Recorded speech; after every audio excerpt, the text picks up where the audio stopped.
It's open? It's open.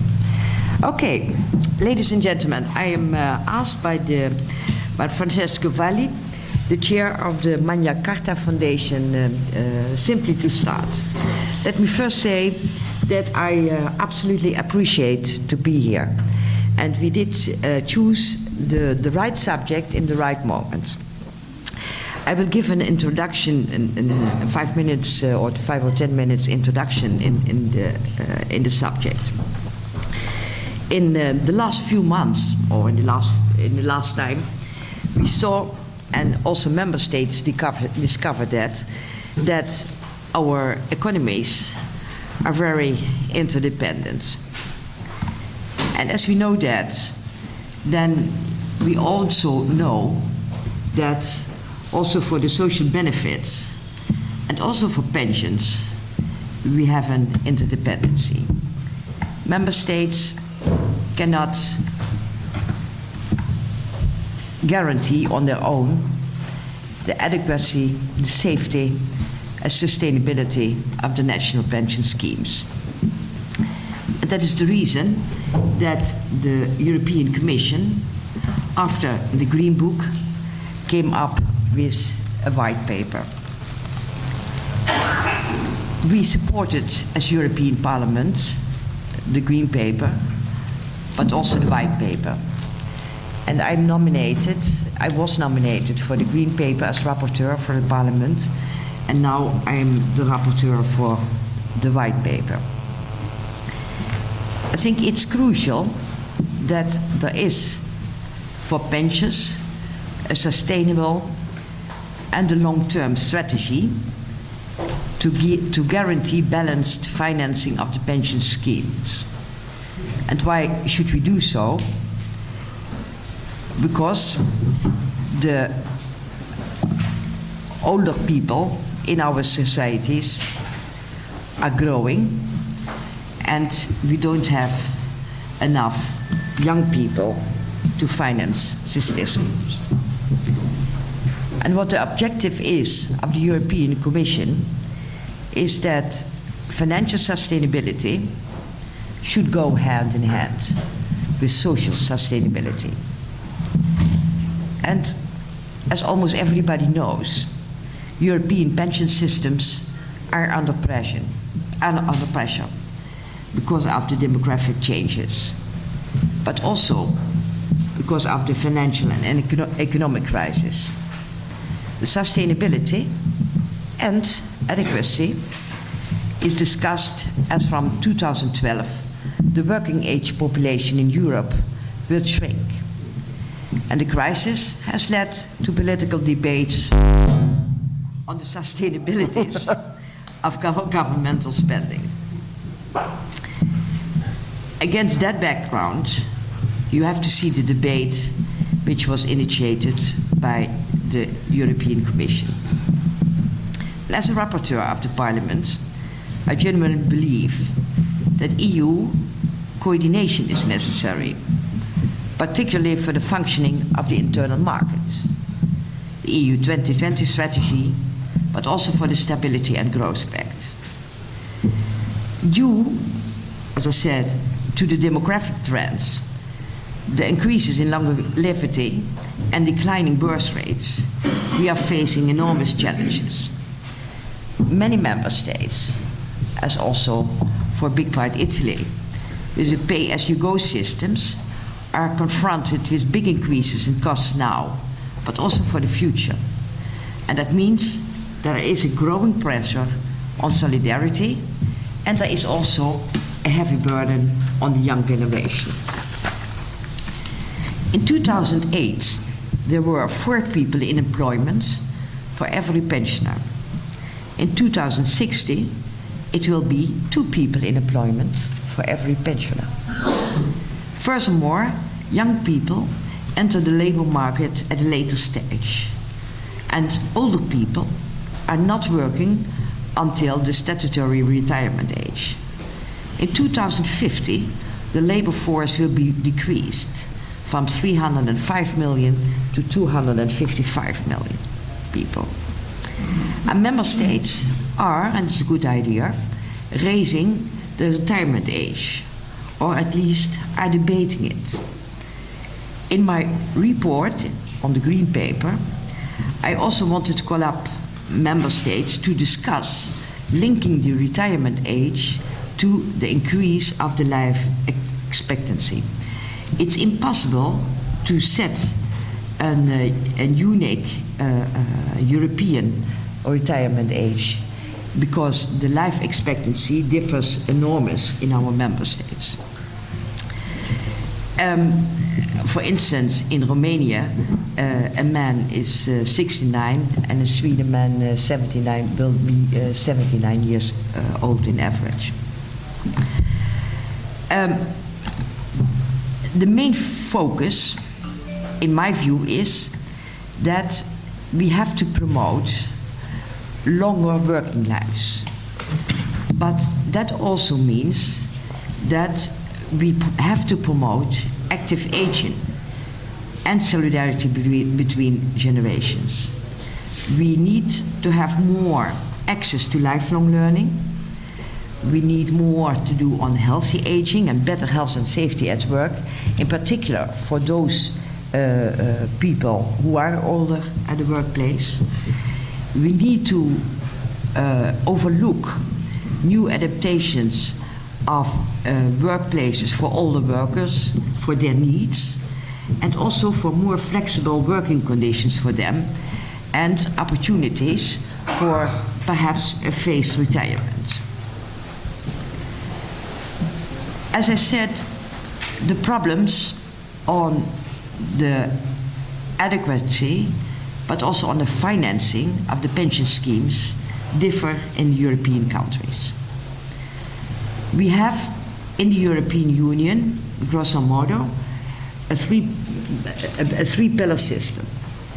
First pillar, based on solidarity, mostly financed by governments, but in some countries we also have a second pillar system, pension system, and a third pillar pension system.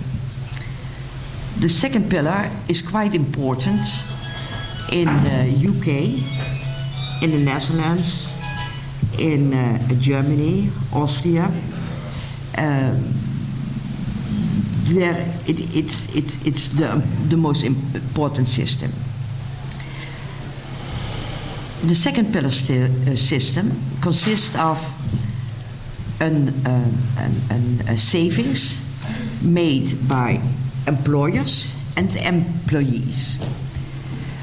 Where they have this system, the financing of the pensions is less urgent as in some other member states.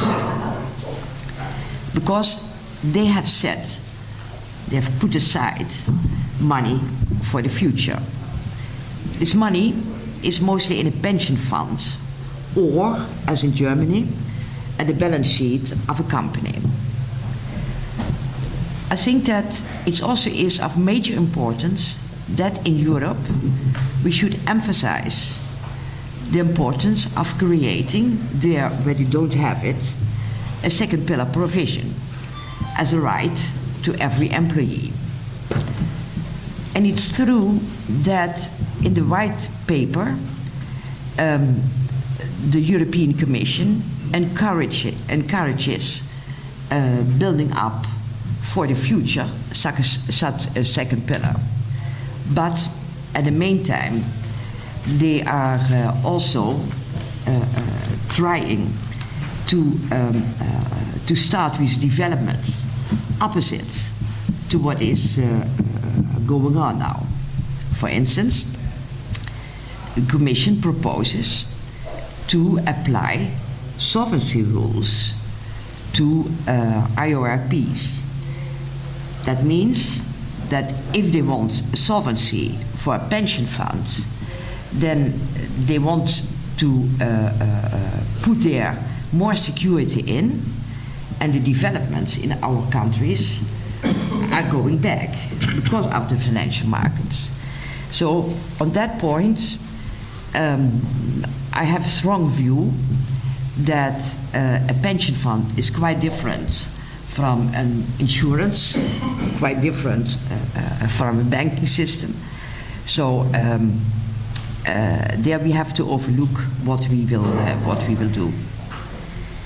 Then another point in the white book, and we also wanted to pay attention for it, is a tracking system. We assume all that citizens know how much they saved and how much they get when they are retired. But that's not the reality. That is why citizens, in my view, must be made aware of the opportunities afforded by the various pillars of the pension. They must have access to right information about the various risks. They must have access to clear information about policies on pensions and about their future pension income. Only then citizens are able to make a balanced decision about their pension provisions. And that's why I believe it's of utmost importance to create all over Europe a tracking system, starting on the national level and also later on the European level. I'm happy that the white paper took up this idea and will encourage the building up so that we can facilitate pension monitoring in a track system. Then what's also of major importance for Europe is the mobility. I think that cross-border workers should be supported because it brings flexibility in the market. But when they are enjoying their cross-border work, then at least they should have a possibility that their pension rights, which are built up in another member state, will be paid when they are in pension. Because I always say pension income is a postponed salary, and they have saved it, so they should get it. So on the mobility point, we will have a big discussion with some member states, but also with the European Commission. I do realize that it's not very simple to do it. We have in the first pillar, we have our 883 regulation. There it's arranged, but for the second and the third pillar, there are still difficulties. For the third pillar, there are difficulties in the tax systems.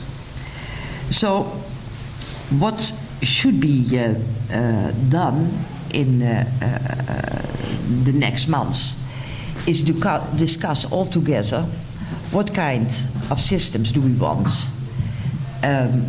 what kind of system do benefit to the adequacy of an income for older people, what kind of systems will be adequate for those younger, because we don't want to put a burden only on the younger generation.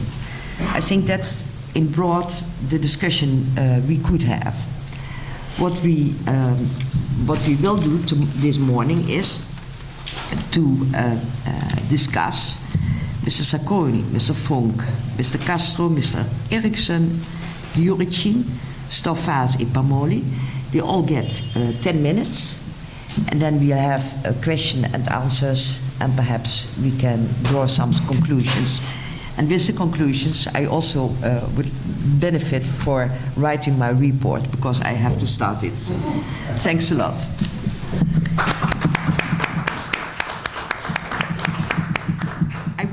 I would like to give the floor to Maurizio Sacconi. He is a member of parliament, a member of...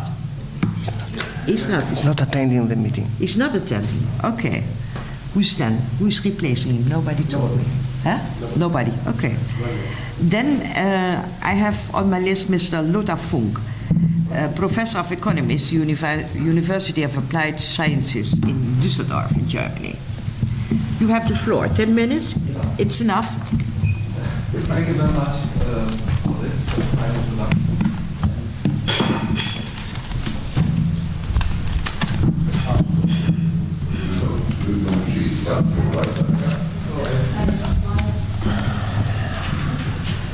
Do you have some paper?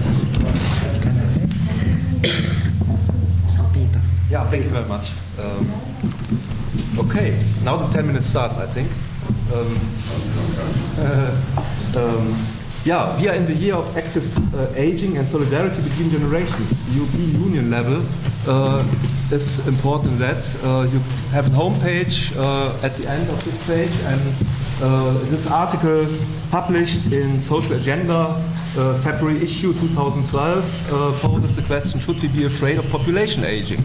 And we heard a number of issues already now before, but in the same issue you find a Eurobarometer of middle of January, and one question was very important, but I think gives us some hints that much has to be done, because still 1/3 of the people in the European Union agree with the idea that the official retirement age will have to be increased. Actually, they don't agree with that idea, and there is probably an issue that we have to discuss and raise awareness on such issues. So future task in the next year and for a longer time will have to be raising awareness of these kind of issues. So what we see is a combination of unsustainable government finances, lack of competitiveness, which drain economic performance and will undercut public, future public finances and social inclusion if unreconstructed. Appropriate action should be taken. What needs to be achieved is probably we could call it a magic triangle. So enhancing competitiveness, reining in public deficits, inclusive growth and employment. Why is it a magic triangle? Because you have obviously harmony between different goals. Enhancing competitiveness will lead also to lower public deficits, but you also have conflicts. There may be a conflict between more competitiveness and inclusion, for example. Maybe, maybe not. It depends on the policies you pursue. At the same time, reining in public deficits may cause some social unrest in the way, it depends on the way you do it. That's why we have to think about these kind of issues. But the first thing, what's important is getting the facts right. So I've been involved in a study at my former institute, where I'm still a fellow, the Cologne Institute for Economic Research, where we, in collaboration of the social partners, made a study, and we were the employer side, on inclusion of older workers. That was, we made 2 books and several articles on that in the period 2003 to 2007. It's perfectly clear, and many European Union publications tell us this again as well, that there is a positive relationship between the ratio of employment to population, people aged 15 to 24, young people, and older workers, 55 to 64. So if you use statistics, you find that countries that pursue policies of getting older people out of the labor market will not get a higher employment rate of younger people. So it's very important to keep that fact in mind. If you pursue the correct policies, you will have both. You will get both. More employment of younger workers as well as more employment of older workers. And that's, I think, very important to keep in mind. The social agenda issue writes, those countries with higher employment rates among older people have higher employment rates among younger workers. Conversely, those countries with relatively low employment among older people also tend to perform worse in creating opportunities for young people. And that's a very important fact to keep in mind.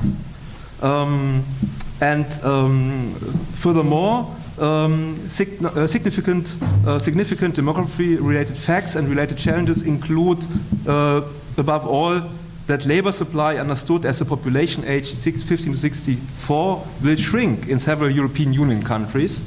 Notably in Germany. Here you see the graph of three countries, Germany, France, and Italy. And you see the blue line is Germany, and we have a big problem in Germany. It's the left-hand scale, amounting between 40 million and 45 million. So Germany has had a labor force moving up to 43 million, and now it's gradually phasing down to around 40 million in 2025. And so there's a big problem, while at the same time countries like France and Italy will have a rather stable level. And one has to differentiated policies for these different problems you face. But you have quite a few other countries like Germany where the demography leads to a falling labor force. And for that reason,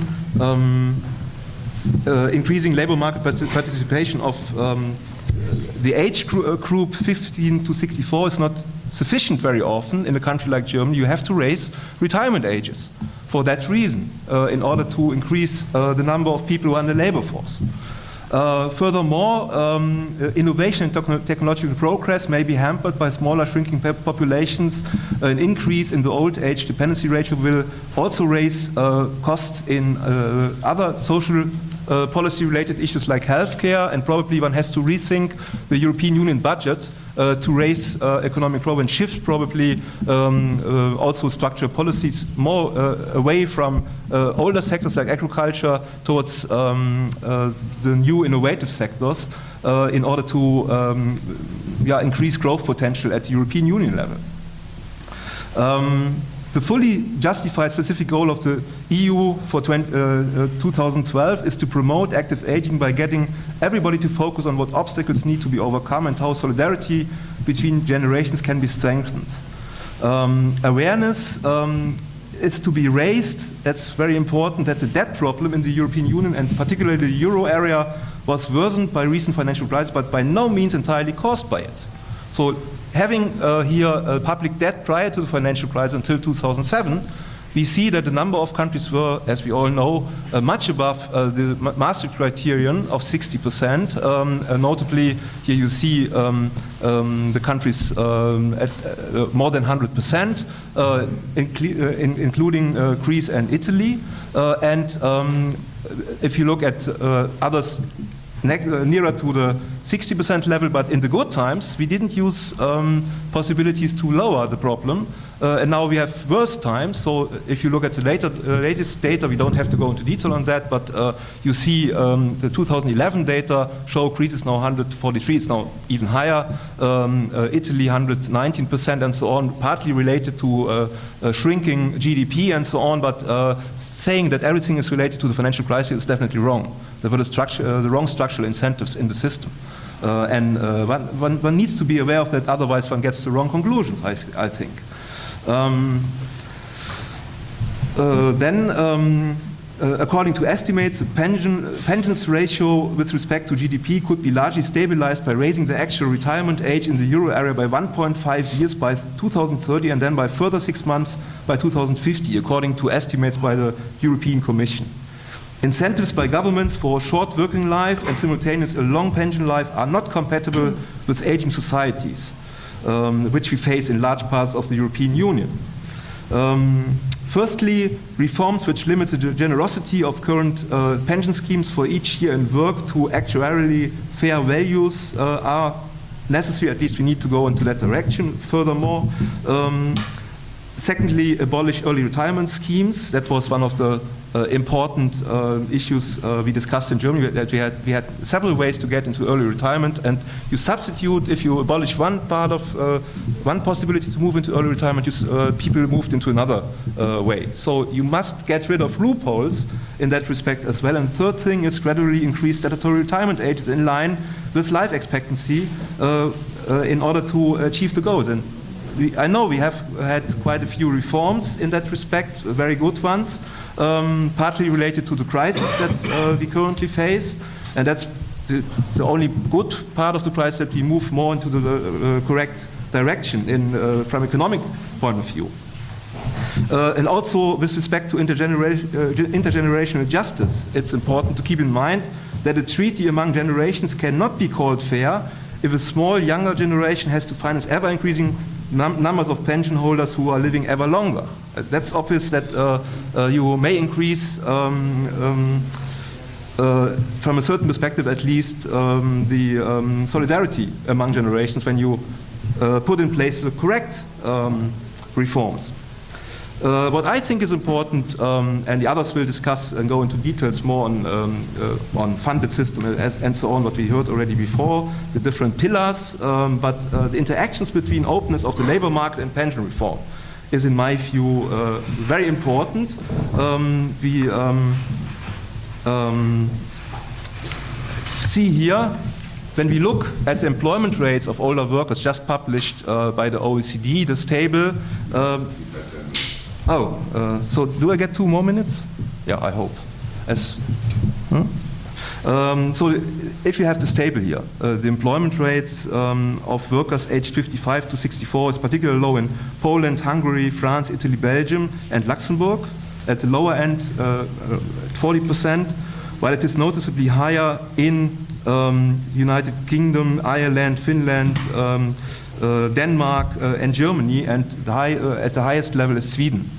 So the higher level is around 55, 58%, and the highest level is around 68% with Sweden. And so mutual learning should be helpful here, keeping these things in mind. And what we got here is from our results, actually the last report on the OECD report on Germany looks at these issues again, and we published that, or I published it 2003, 2004, and keeping in mind that there are push factors that tend to reduce the labor demand for people, for older workers, and push them out of employment. We have employment protection legislation, regulations that have been expanded in collective agreements in many countries in order to support older workers, that push people out, social plan requirements, redundancy payouts that are determined either legally or by collective bargaining, to favor older workers' wage rates based on the principle of seniority, very important in many countries. Also, it has been very important here in Italy. And increased qualifications needed to meet current demands of work because of new technologies in work, and people become less adaptable due to an aging workforce. And the pull factors that pull people into the social systems away from the labor market are obviously longer periods for which unemployment benefits can be claimed for older workers, easier withdrawal from labor market for older workers due to alternative pathways into early retirement, relaxed eligibility in disability schemes, implicit taxes, tax rates on continued work, which are still very high in a number of countries, and avoid that people stay in the labor market. And all these things, these are, in my view, the most important factors, apart from increasing generally economic growth. Obviously, a higher economic growth will help as well, but only if you relax the regulations with respect to older workers and improve at the same time the possibilities for them to move into the labor market. I stay here. Thank you. Thanks a lot, Mr. Funk. We go now to Maurizio Castro, and then afterwards we come back on the factors which are important for the higher employment rates of older workers. I think that's a quite important point, because there are some experience in our member states, Finland for instance, where older workers stay absolute longest in the working life. So we come back on it. Maurizio Castro. Thank you very much. He's a member of the Work and Social Security Committee of the Senate. Thanks a lot. Thank you very much. Thank you very much. We are dealing with a much debated topic, which is once again a top priority as a result of the recent pension reform carried out by Monti's government. I am not going into the technicalities of the reform. My aim is to propose a reflection on 2 themes emerging from this reform that will inescapably come to the fore in the next years. In the first place, the capacity of the defined contribution scheme to guarantee an adequate income level even after one's retirement, and the opportunity to resort to forms of complementary welfare. Secondly, as a result of the unavoidable longer working life, it's important to reflect on the quality of the working activity, on the different possible shapes it can take in the last phase of the career, and on the adequacy of the tools to support income in the case of loss of the job or interruption of the working activity before access to normal retirement.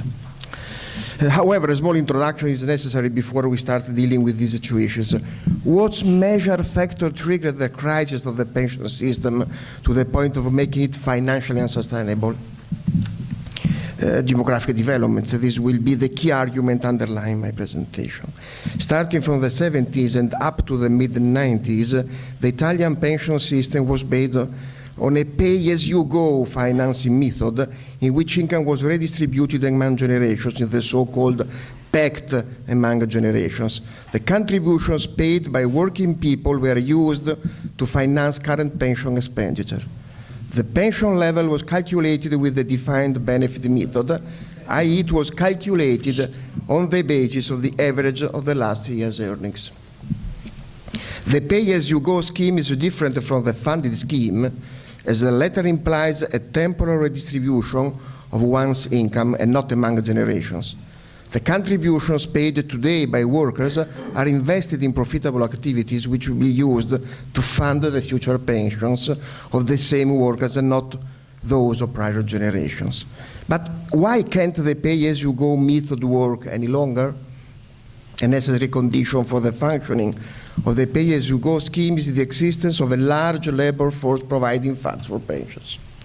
This condition was in place until the 70s and the 80s, when a mechanism of a generational replacement used to produce a positive balance of new entries over retired. This means that if 100 workers retired, more than 100 youths started to work. Doing a simple exercise, we notice that between 1983 and 1993, for every 100 people that went out of the labor market, about 111 would enter.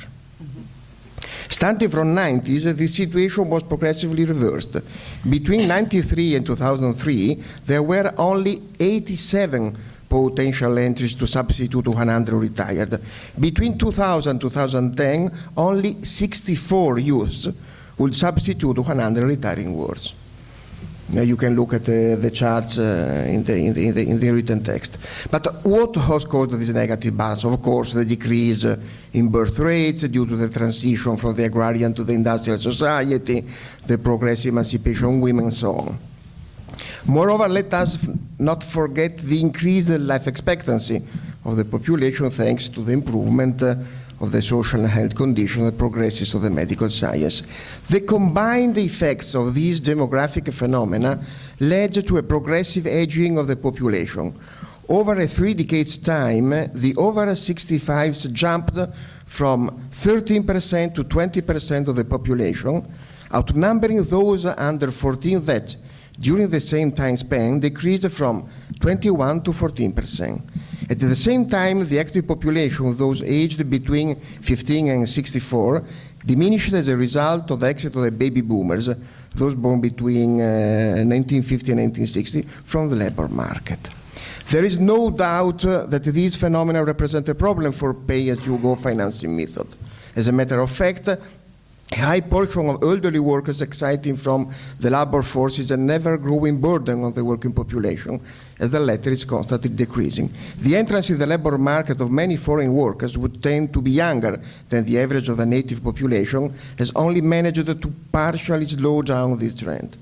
In other words, the dependency rate, the percentage ratio of the inactive population, those younger than 14 and older than 65, over the active population, those aged between 15 and 64, is becoming higher and higher, from 45.3 in 91 to 52.0 in 2010.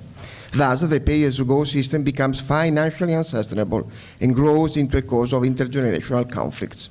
The pension reform of the last 15 years determined the transition to a funded system based on a defined contribution method to the higher pensionable age. They aimed at the fairness and sustainability and were planned in order to take into account these demographic developments. I can now come to the two issues I've mentioned at the beginning. First issue, will the contributive system guarantee an adequate income? In the golden age of public pensions, when the defined benefit system was in place for both employed and self-employed workers who would retire after 40 years of contributions, the level of pensions used to reach 8% and about 70% with 35 years of contribution of the value of the last earning. This was deemed sufficient to ensure an adequate standard of life after retirement. After a 95 pension reform, the percentage covered by public pensions decreased, and now it depends not just on the salary, but also on the contributions at it and on the retirement age. An employee that meets the eligibility requirements when he is 60, with 35 years of contributions, the annuity of which is calculated using the defined contribution method, receives a pension equal to 60% of his last earnings. The percentage goes up to 70% if the retirement age is 65, while it goes down to 55% if the retirement age is 57. The difference between the last earning and the first pension benefit has become strikingly high for self-employed and atypical workers. It is estimated that the replacement rate for a 65-year-old worker with 35 years of contributions and the pension calculated with the defined contribution method could even be lower than 50%. This is due to a 20% contribution rate, while that of an employee is 33%. The recent Fornero reform raises the retirement age and adjusts the contribution rates. In so doing, it increases the pension benefit, even if the gap between the last earning and the first pension will still be high for some category of workers. According to a recent study, which calculated the amount of the pension annuity with a defined contribution method, taking into account the higher retirement age and the features of the labor market, discontinued careers, different type of job contracts, higher entry age, a person that starts working at 34 and will retire at 69 after 35 years of work as employee will receive 70% of his last salary. This rate goes down to 54% if the worker in question is self-employed. A worker that hypothetically remains atypical for his whole working life and retires at 69 with 35 years of contributions will get a 57% replacement rate. However, why should we promote a supplementary pension scheme? The goal of the 2007 reform was exactly that of encouraging the worker to resort to complementary forms of pension in order to integrate the income coming from his public pension benefit. This is because there is an evident increase in welfare risks, i.e. an increase in the probabilities to only achieve a public pension benefit below 70% of the last salary, especially in the case of the weakest segments of the labor force. This reform strengthened the regulations for pensions funds, encouraged the private pension saving with fiscal incentives, and enacted a reform of the severance pay. But even if in the last years the supplementary pension schemes was significantly developed, the number of those who use it is still moderate. In 2010, the Commission for the Surveillance of Pension Funds estimated a total participation rate equal to 23%, calculated as the ratio of participants over the total working population. However, the participation rates depend heavily on the social demographic traits of the workers. Low participation rates are to be found especially among those categories of workers that are most in need to integrate their income coming from the first pension pillar, the under 35s and the self-employed. The participation rate of workers younger than 25 amounts to 10.7% and goes up to 18.3% for those aged between 25 and 34. Self-employees show a participation rate of 23% as opposed to the 27.8% of those employed in the private sector. You can find the complete text in your paper. Finally, there are some deep differences. From a local point of view, there are local pension funds which have a lot of success, In these regions, the autonomous territories have an interest in developing supplementary pension schemes on a local basis as an instrument to safeguard their citizens. As a matter of fact, by acting in an immediate and preventive fashion, they avoid future economic and social costs. Finally, there are also broad differences in the participation rates of the different pension funds. From some occupational funds, the participation rates reach over 80%. The high participation rate of these pension funds seems to depend on the characteristics of the workers and the companies. High proportion of workers aged between 35 and 54, high degree of trade union membership and bargaining agreements at company level, companies of middle and large size. But why is there such big difference in participation rates, and why are participation rates so low for some categories of workers? It's clear that a significant role is played by the different occupations and sectors, by the characteristics of the company, and by the local policies for complementary retirement. Moreover, a recent working paper by the Italian Central Bank demonstrated how the main factors hindering participation in supplementary pension schemes are income and wealth constraints. This discriminates especially against the young workers who, at the beginning of their careers, earn low incomes, dispose of a limited wealth, and therefore can save much money to invest for their future. What needs to be done then to increase the participation rates? First of all, it's useful to draw distinctions among those who qualify and not on the basis of possible income. For the first case, possible to pursue a higher participation by improving the distribution of information, the advantages of the supplementary pension scheme, the replacement rate of public pension, and the different characteristics of the pension funds. Another possible solution would be to integrate and augment the offer of pension funds in two ways. Through the diffusion of occupational funds on a local basis for all categories of workers, as opposed to the national basis on which are currently based the main funds for the mechanical workers and the chemical workers. Through the promotion of complementary private pensions, the so-called a kind of third pillar, the access to which is based on bargaining at local or company level. If participation is based on income constraints, policies aimed at promoting savings will not be effective. It will be necessary to provide incentives on aspects strictly linked to the specific working career and to income. Concluding on the first issue, low-income workers are those affected by discontinuities in the participation in the labor market caused by different kinds of contracts and by weak contributive paths, which will bear very low replacement rates in the future. Very quickly, second issue, what occupation for the over 60s? The extension of the working career caused by the heightening of the minimum required retirement age will lead to a substantial increase in the offer of labor, especially in the older group of the working population. This means more elderly persons in the labor market and a progressively aging population. A recent article by Mazzaferro estimates that in the short term, a higher pensionable age will result in a 5% increase of the labor force and the reduction of the number of the retired between 10 and 15%, especially among the over 60s. So how will the labor market and the economy in general be affected by the aging of the labor force in terms of productivity, skills, and wages? Notwithstanding the progresses of medicine and the improved lifestyles, nobody is forever young, and as time goes on, the physical and mental capacities tend inevitably to decline. It's highly unlikely that, all other things being equal, a 60 years old worker will be as productive as one aged between 30 and 40.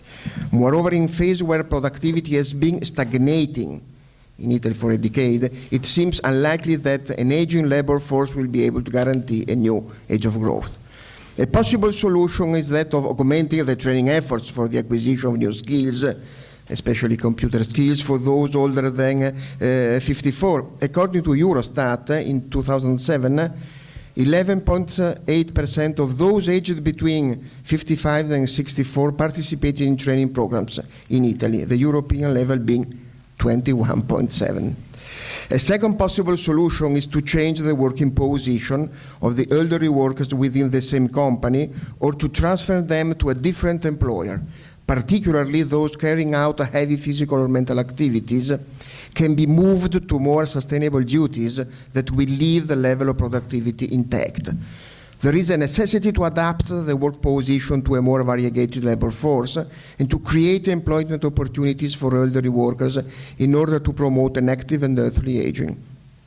The third possibility is to promote mixed forms of work and retirement in the last phase of one's career, making the activity more flexible and avoiding on one hand the burden of full-time employment for the over 60s, and on the other hand to shock of the sudden transition from full-time to inactivity. Senator Professor Tiziano Treu and I are currently presenting a proposed law that goes in this direction. This mixed configuration would reduce the work-related stress of the worker and would give him more time to dedicate it to other activities or to his family, while still paying pensions contributions to ensure an appropriate income. The company may see in this transition phase from work to retirement an opportunity to guarantee continuity in the production through the incremental handing of skills from old to young workers. I'd like to conclude with a reflection of the social security system as a whole. This reform means the abolishment of the early retirement, the pre-retirement scheme, often used and abused by companies in the 80s and the 90s, but during the recent financial crisis as well, as an instrument to lead to the retirement of the workers laid off as a result of industrial restructuring exercises. It's thus necessary to reformulate the tools to support the income of those workers who, in the last phase of their career, interrupt their working activity before meeting the retirement requirements, voluntarily, for health or family reasons, or involuntarily because they were laid off. How can we guarantee their income if they find it impossible to continue working? One of the main reasons for a worker to leave his job is his health condition or that of his family members. As we have seen, the labor force will grow older and thus health issues will be even more relevant. On top of these, the elderly worker is more vulnerable during economic downturns and he is more in danger to lose his job. And we have seen it once again in the last crisis. In some European countries that have high levels of participation of workers between 55 and 64, many years there are retirement policies aiming to protect the workers from these risks. For example, Denmark has specific regulations for workers between 60 and 65 to gain access to unemployment subsidies. The Netherlands instead offer generous invalidity benefits. These are not just based on objective health problems, but also on general cases of uneasiness about work or even obsolescence of the worker due, for instance, to the fact that the skills of an older worker are no more recognized or demanded by employers. It's therefore important that in the phase of reform of the national pension system, the entire social security system is considered. We need to guarantee protection not only against the risks related to aging, but also against those related to unemployment and disability. Thank you very much for the attention. Yeah, it was very interesting. What struck me is following. You speak about a defined contribution system, but with a fixed outcome. That means it's not only contribution, it's also benefit. It's a mix-up systems. Because if you have a defined contribution with a fixed outcome, a percentage of the average salary, in European terms they call it defined benefit. Beh, in realtà la riforma Fornero ha stabilito la esclusività del metodo contributivo, stabilendo che sia definita un'età minima che viene portata da un lato a 67 anni di età, dall'altro viene progressivamente accresciuta in relazione all'incremento dell'età media della popolazione, il che significa che noi attendiamo che nel 2050 sia 70 anni l'età obbligatoria per il raggiungimento della pensione. Quindi il principale problema oggi dell'Italia, dopo una riforma molto severa attuata dal governo Monti non è tanto quello di allinearci agli standard europei in termini di età di uscita, perché anzi noi possiamo plausibilmente sostenere che l'Italia sia oggi dotata del sistema più severo di accesso ai benefici previdenziali, quanto per effetto della storica debolezza in Italia del secondo pilastro, incentivarlo per evitare lo shock sociale determinato da un'età molto avanzata di pensionamento, con un reddito successivo all'uscita al lavoro molto basso, ma soprattutto tenuto conto della drammatica ristrutturazione industriale che comunque il nostro Paese dovrà subire. Oggi noi abbiamo il rischio che grandi imprese italiane che per decenni hanno ristrutturato di fatto con il prepensionamento, cioè utilizzando dopo i 50 anni l'espulsione dei lavoratori, contando sul fatto che non ci sarebbero state lacerazioni sociali, perché essi sarebbero stati coperti prima da un forte sistema di ammortizzatori sociali e poi da una pensione molto anticipata in termini di età. Oggi noi abbiamo il rischio che molte donne, per esempio, perdano il posto di lavoro, perdano presto o più presto di prima sussidio e ammortizzatore sociale e non abbiano ancora la pensione.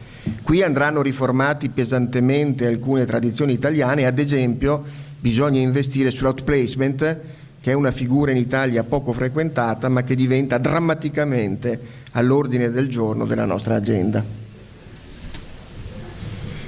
Thank you. Thanks a lot. Thank you. Thanks a lot. So I go now on for Mr. Frederik Eriksen. He's director of the European Center for International Political Economy. You have the floor. Thank you. Yeah. Thank you, Mr. Chairman. And also thank you for the kind invitation to allow me to be here in Rome today to talk about one of my pet political issues, which is social security reforms and what's going on in Europe, and especially which I intend to perhaps talk a little bit about here today, what we can learn from the countries that actually have undertaken fairly substantial reforms of social security, especially pension systems in the past, and what those lessons have to tell countries that today are confronted with huge challenges and huge stress on the pension system. I'm going to give 4 topical comments on this issue. I'm afraid I'm going to repeat a couple of things that already have been mentioned, and I'm afraid several of us are going to repeat the same themes on this panel here today, because there are a couple of things which are absolutely crucial when you talk about pension system reform. My first comment is basically that pension systems, like everything else in life, they are no islands. They are subject to the same forces and factors of ailments and of advantages as other sectors of social security in the economy.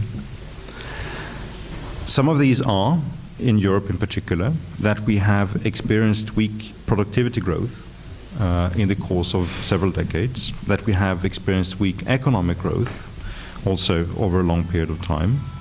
We have not as high labor force participation as it should be, and we see, which has also been mentioned, deteriorating dependency ratios between old people and young people in the economy.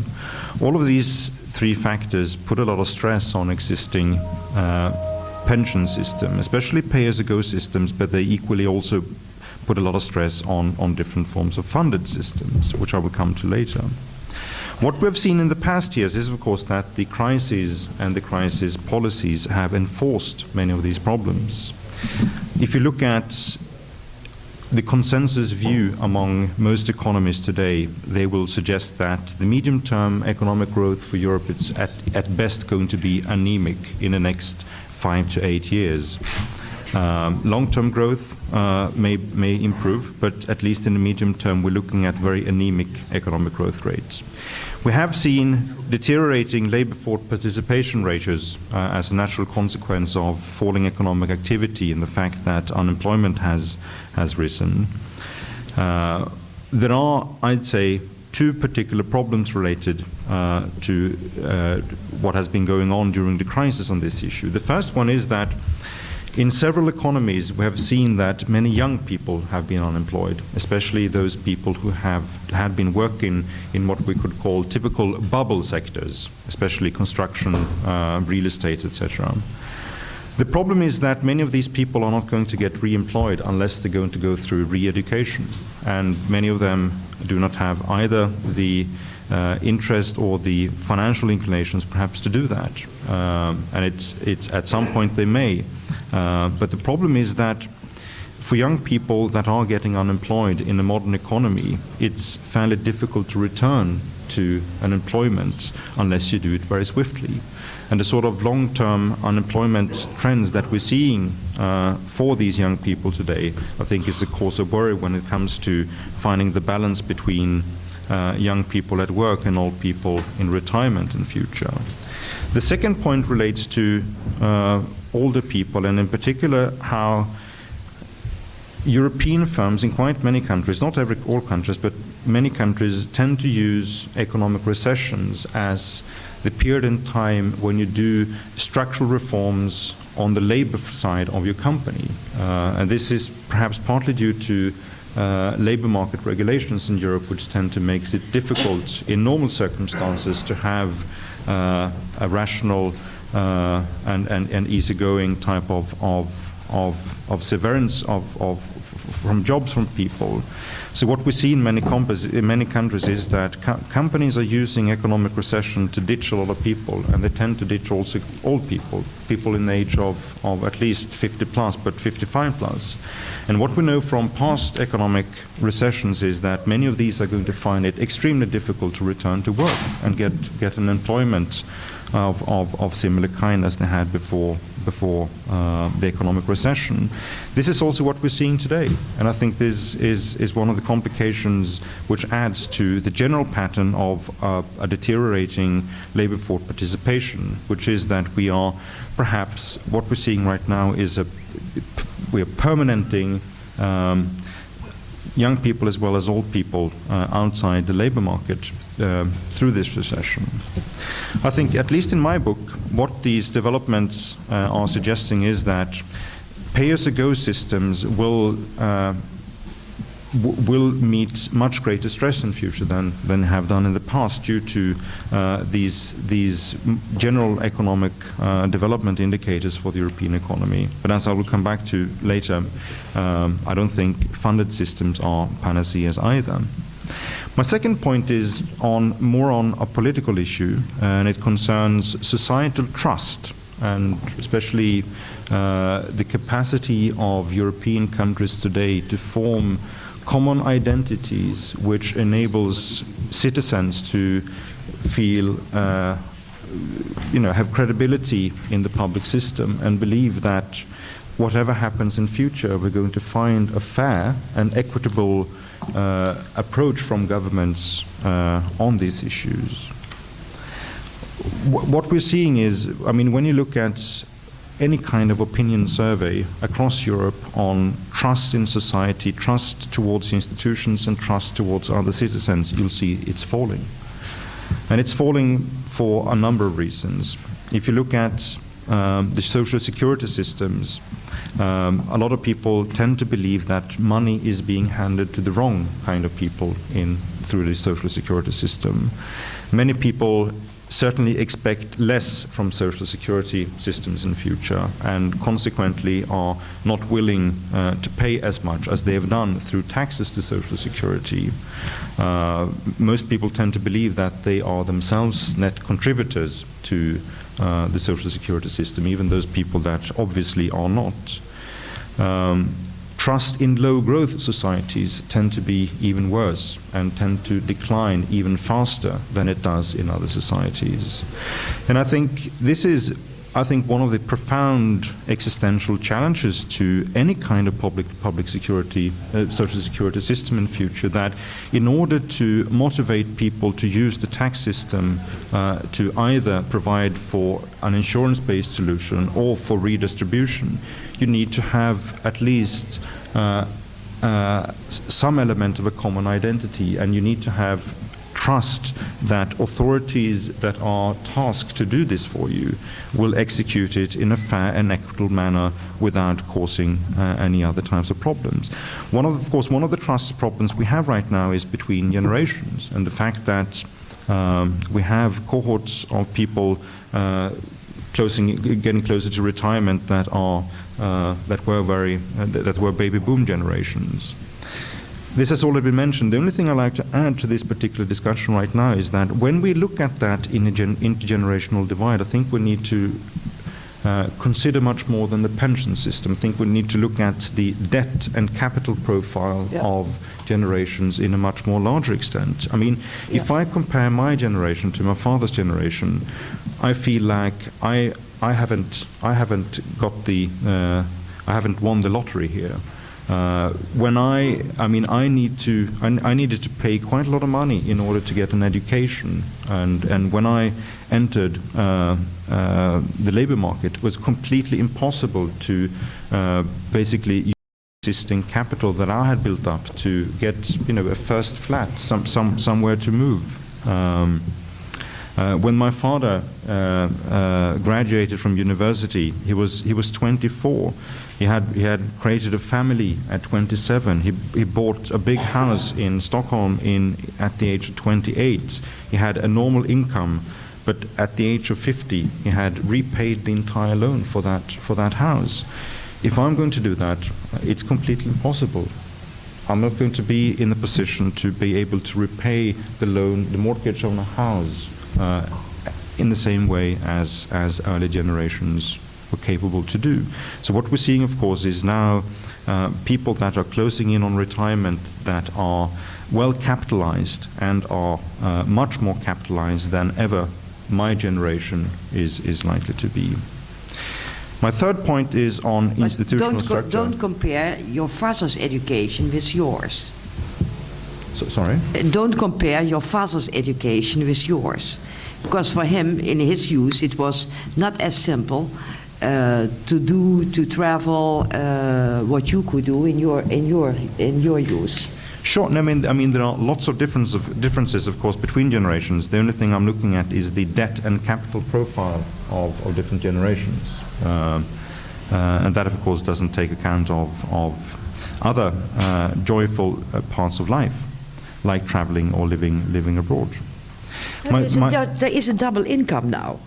There is a double income in most of the families of younger generations. And in my time, my mother didn't work. Mostly, the wives didn't go to work, so the income was lower, as it is for the young generation now. Sure, that's true. But I mean, I don't think it's contestable to say that the debt and capital profile of different generations in Europe will differ, like what I just laid out. I'm not convinced. All right. Show me the figures. Can I have a go at this one, Ria? Yeah. I think it depends on the industry you're in, the business you're in. If you were a man who's sitting here yesterday as a senior economist for Royal Bank of Scotland, he is, what is that? No, 30-something. He pays his mortgage off. Yeah. But he's chosen not to get married. But he's very high paying job. Yeah. He's now looking for a wife. In case anyone really volunteer. In case there are any volunteers around. Yeah, he's now looking for a wife. But Yeah. Yeah. But yes, I think Ria has a point. Yeah. But I think it is possible. It is still possible. But I made a mistake to open a debate. I apologize for that. Go on. I'm more than happy to talk about it, and it's also possible, of course, to show you figures. But again, let me tell you, what I'm talking about is, of course, the general patterns between generations. Then, of course, there will be lots of individuals in different capacities that both have earned lots of money as well as being able to repay different sort of mortgages at an early stage in life. Anyway, my third point is it's to follow on the opinion surveys I previously referred to, and the institutional structure for pension systems in the future. I think it's important in several European countries, not all, but to see improvements when it comes to the institutional structure in terms of having the authority and credibility that has been at least deteriorating in some countries. I think authority and credibility relates, of course, to the substance of the pension system, in exactly what it provides and what people can expect for the system. But it also relates to how reforms are being executed and what sort of new institutional structure you're building up for it. And I think experiences from both countries like Germany, countries like Sweden, and a couple of other countries suggest that when you find structures that provides almost automatic responses from the pension system itself when it's getting close to positions of being underfunded, without a discretionary political decision which has to be made about cutting benefit from the system, that sort of systems make it, on average and on the medium term, a little bit more helpful to have authority and credibility in the system, because you don't subject that sort of discussions to political disputes. I think when you look at pension system reforms in Europe in the past 15 years, I think you have seen two kinds of reforms. The first type of reform is the countries that have done a fairly radical reform. They didn't manage to get all aspects right in that reform, but they changed the fundamental pillars of the system, and then they made a successive rounds of smaller changes to its initial reforms later. Then you have countries which have done piecemeal step-by-step changes to the system over the course of many years. I think the countries in the first group has performed much better in terms of actually getting the fundamentals right and getting the basic pillars of it to work. Then of course they need to change more in the future. Lastly, the big debate between pay-as-you-go systems versus funded systems is basically a debate between patterns of income growth and patterns of return on capital, and what you expect the future to be on these sort of issues. I think what we're seeing right now with the large rebalancing of the world economy and with the need to correct consumption levels in some countries is, of course, that the overall growth in the world economy is going to shrink, and consequently that return on capital overall in the world is also going to decline. But it's going to decline more in Europe or in the West than it's going to do elsewhere. And that, I think, should lead pension system reformers and citizens more generally to think a little bit about what sort of growth base you're trying to look at when you place your capital in the future. Considering the fairly bleak outlooks for developments in the West, at least in the next 10 years, finding those growth bases in other parts of the world, of course, would be of interest. However, one should also be aware that volatility is going to increase in systems like this when you start to look for that sort of growth basis, and volatility can increase even further if you, for instance, are putting a lot of your resources into emerging markets, for instance. So the conclusion there from my side is basically that I think there is a case for continued transition towards greater reliance on funded parts in the pension system, but I don't think a funded pension system is going to be panacea. I think we have to live with pay-as-you-go systems or pay-as-you-go components in the pension system for quite some time, and also to work with some of the strengths that those systems have. The institutional structure for the pension system is going to be perhaps one of the most crucial elements to get that issue right in order to ensure trust and credibility in the system, which is going to be tremendously important if we're also going to ask people to take a cut in the sort of benefits they can get from the system. These were my 4 points. I'm glad the debate has already started, because that means we're going to come back to one of the issues later. Thank you. Absolutely. Absolutely. I noted them down. Thanks a lot.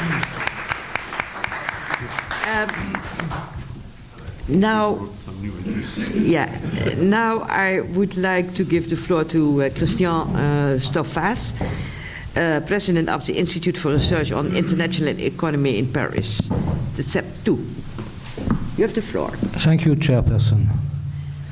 So, I will concentrate on the process of reforms instead of the analysis. The analysis in the French case is basically similar to those which has been explained before. We are confronted to aging population, shift from baby boom after World War II to puppy boom. We have a sharp increase in life expectancy. This leads to deficit in the pension regimes, and those long-term trends have been exacerbated by the current economic crisis. So basically this is the same analysis. Again, France is not interesting per se, but it's because she is in between Northern Europe and Southern Europe. We belong to Northern Europe because we are a mature industrial country, but we belong to Southern Europe because we are still a bit backwards economically. We had a very strong communist party in France, as in Italy and Greece, Portugal, and as you know, the Communist Party has played a very important role in the shaping of the welfare state in the past decades. So it's very important to... You did not have a Communist Party in Scandinavia, in Germany, in Britain, but you had a very strong one in Italy, France, and other Southern Europe countries. So the French example is interesting because of that, because it's in between. It's really in the middle of Europe. So the characteristic of the French system is that we have almost no capitalization system. It's basically sharing. Capitalization has been introduced recently. It amounts to only 4 billion euros of benefits distributed per year compared to a total volume of 260 pensions. So it's a very small amount, well, 2%. Another characteristic, it is a system which is instituted by law. It's legal, it's compulsory, whereas in several countries it's voluntary. So again, this is a very important characteristic. It's instituted by law, legislation. The system is financed by contributions from employers and workers, and managed by institutions, caisses de retraite, which are jointly managed by the labor unions and the employers' organizations. We have a régime général, which covers about 60% of the workers, but we have various differences. We have, in fact, 600 different regimes and 6,000 complementary pension schemes. Well, of course, they are very similar to each other, but that's a characteristic. We have 3 major groups. One is régime général plus complementary pensions. We have a regime for independent workers and agriculture. And of course, we have a very important public service regime, which is the leading system, which have been extended to other categories of the population in the recent decades. And the public service regime itself is split into state public servants, local public servant and hospital, and special regime, which are linked to industrial public service like Électricité de France, SNCF. And this system is very important because labor unions are very strong in the public services, as you know, especially in transportation. They still have a power of strikes, and it is very important in the philosophy of the working class and the Communist Party to have those systems. So public service regime, not very important, maybe 5% of the total, are important in terms of political balance of power. So I will concentrate on the various reforms which have been made. The analysis basically this what I have presented. So basically the reforms have concentrated on 2 parameters. One parameter is legal retirement age, the age at which you can claim for the benefit of pensions. Presently it's 61. You cannot hear me? Yeah. Okay. No problem. Just to say it. Yes. So you have two parameters. One is the legal retirement age, and the second one is period of contribution. Because the period of contribution determines the level of benefits you can ask for. So the deficits started to appear in the early 90s, basically because of the economic depression in Europe following the reunification of Germany. So a huge deficit appeared in 1993. And then we had the government of Chirac and Balladur. They had been elected in 1993, and they made a very important reform. The first one, it was to extend the duration, the period of contribution from 37.5 years up to 40 years. And that reform was almost unperceived by the labor unions. So it was done very easily in a few weeks after the installment of the new government of Edouard Balladur. It was done very, very easily. One point, Mitterrand in 1991, he shifted the legal retirement age from 65 to 60. So it's a very special case. In 1991, the socialist government decreased the legal retirement age from 65 down to 60 years. Very unique characteristic. And of course, since then, we are trying to cope with that and to increase the legal retirement age. That was a major victory 2 years ago when the government of Sarkozy succeeded in shifting the age from 61 to 62.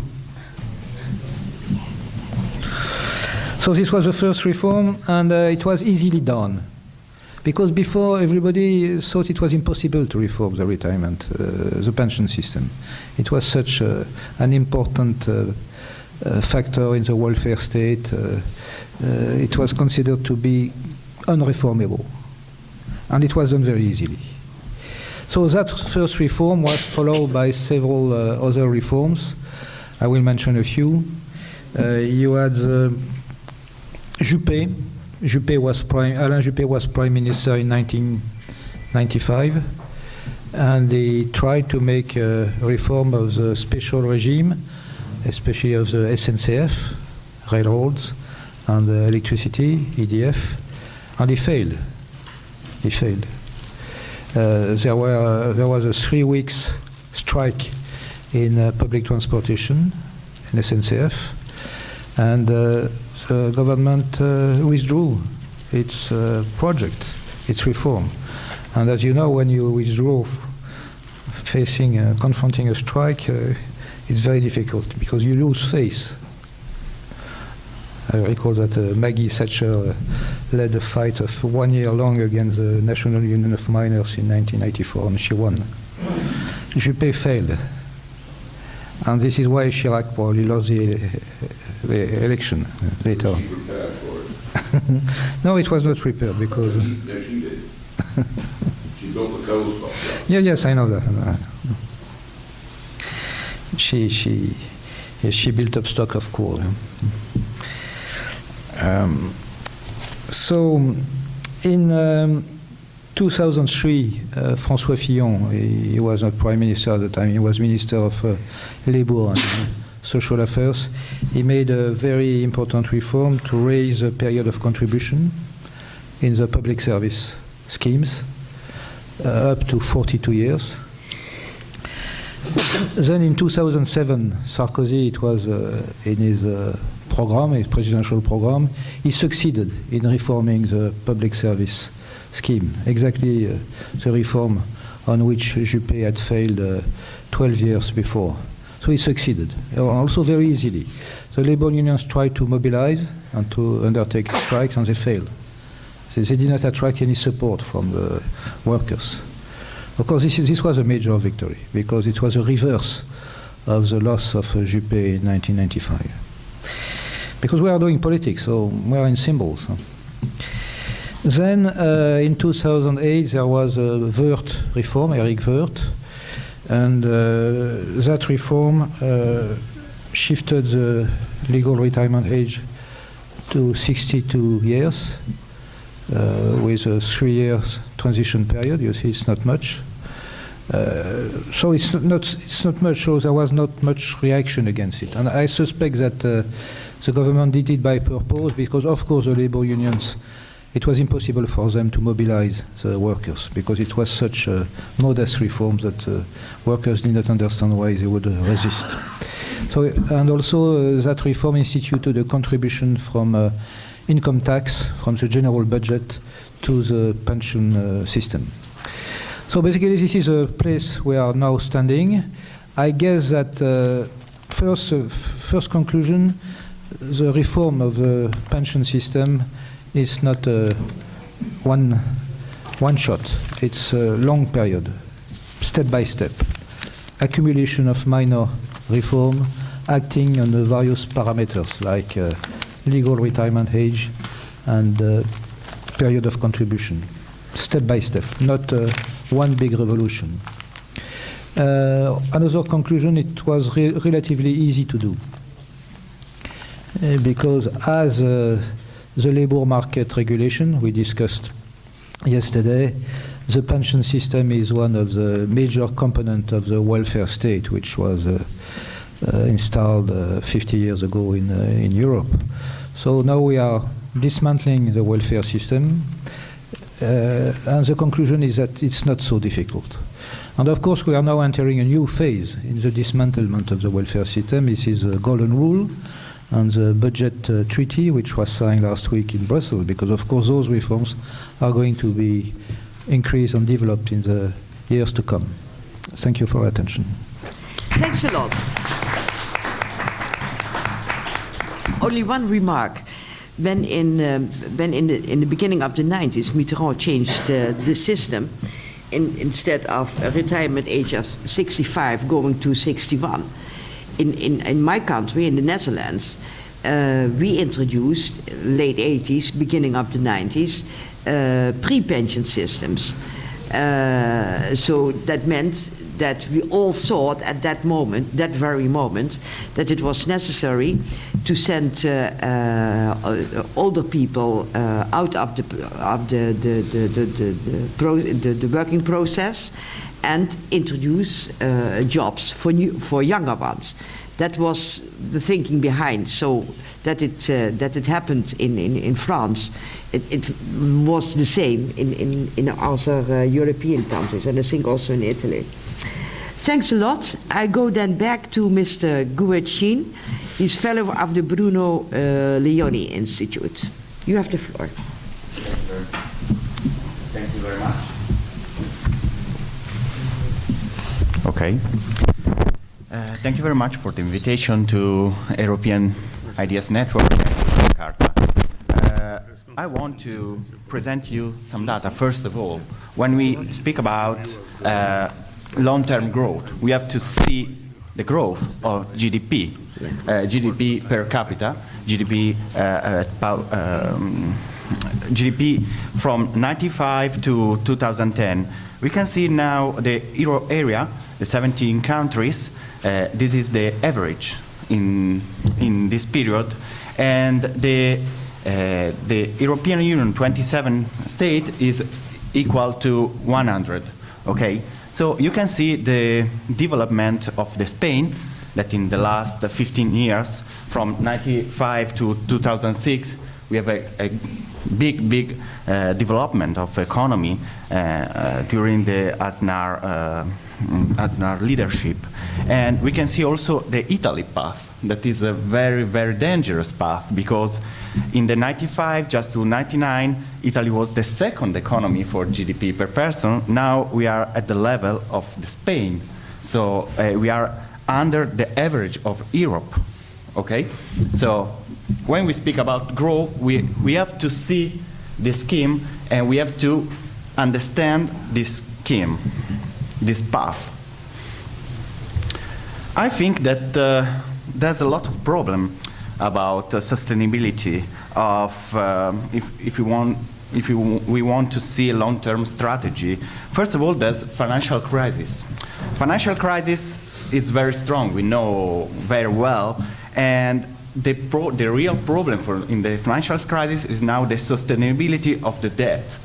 We know that Portugal have the debt of 110 of GDP, Italy is 120.1, and Greece is 165 now, the last statistic. So we have to understand this vision that there's GDP growth in the last period in the different country and the debt. The debt is very important variable that we have to take in account. So now Europe, we can think that is in the sea of tranquility because BCE, European Bank, Central Bank, give us 1,000 billion of euro, and Mario Draghi give us some time to make reform, but we have to make reform completely. Without reform, Europe have a lot of problems in the future, but not in long-term future. Also in the next year, in 2013. So we have a stability now about the government expenditure in a lot of countries. Government expenditure for the pension, we think Italy is now 15%. We are 15.3, okay, and we have a stability also for the future. But maybe we have to rethink a different pension scheme. The chairman told us, give us some very important statistic. In 2015, we have less 50 million employees in Europe. So it's a statistic that is so important that the demographic change is too important. And it's too important, and it's very important to fight this problem with the activity rate. We have to grow up the activity rate. We can see activity rate from 97 to 2010 that grow a little bit. In some countries more, like in Germany, but not so much. In Italy is quite less, 62%. So 62% activity rate from 15 to 64. And the activity rate also for the old people that we can see now that in Italy, okay, is grow up, but we are in the level less than 40%.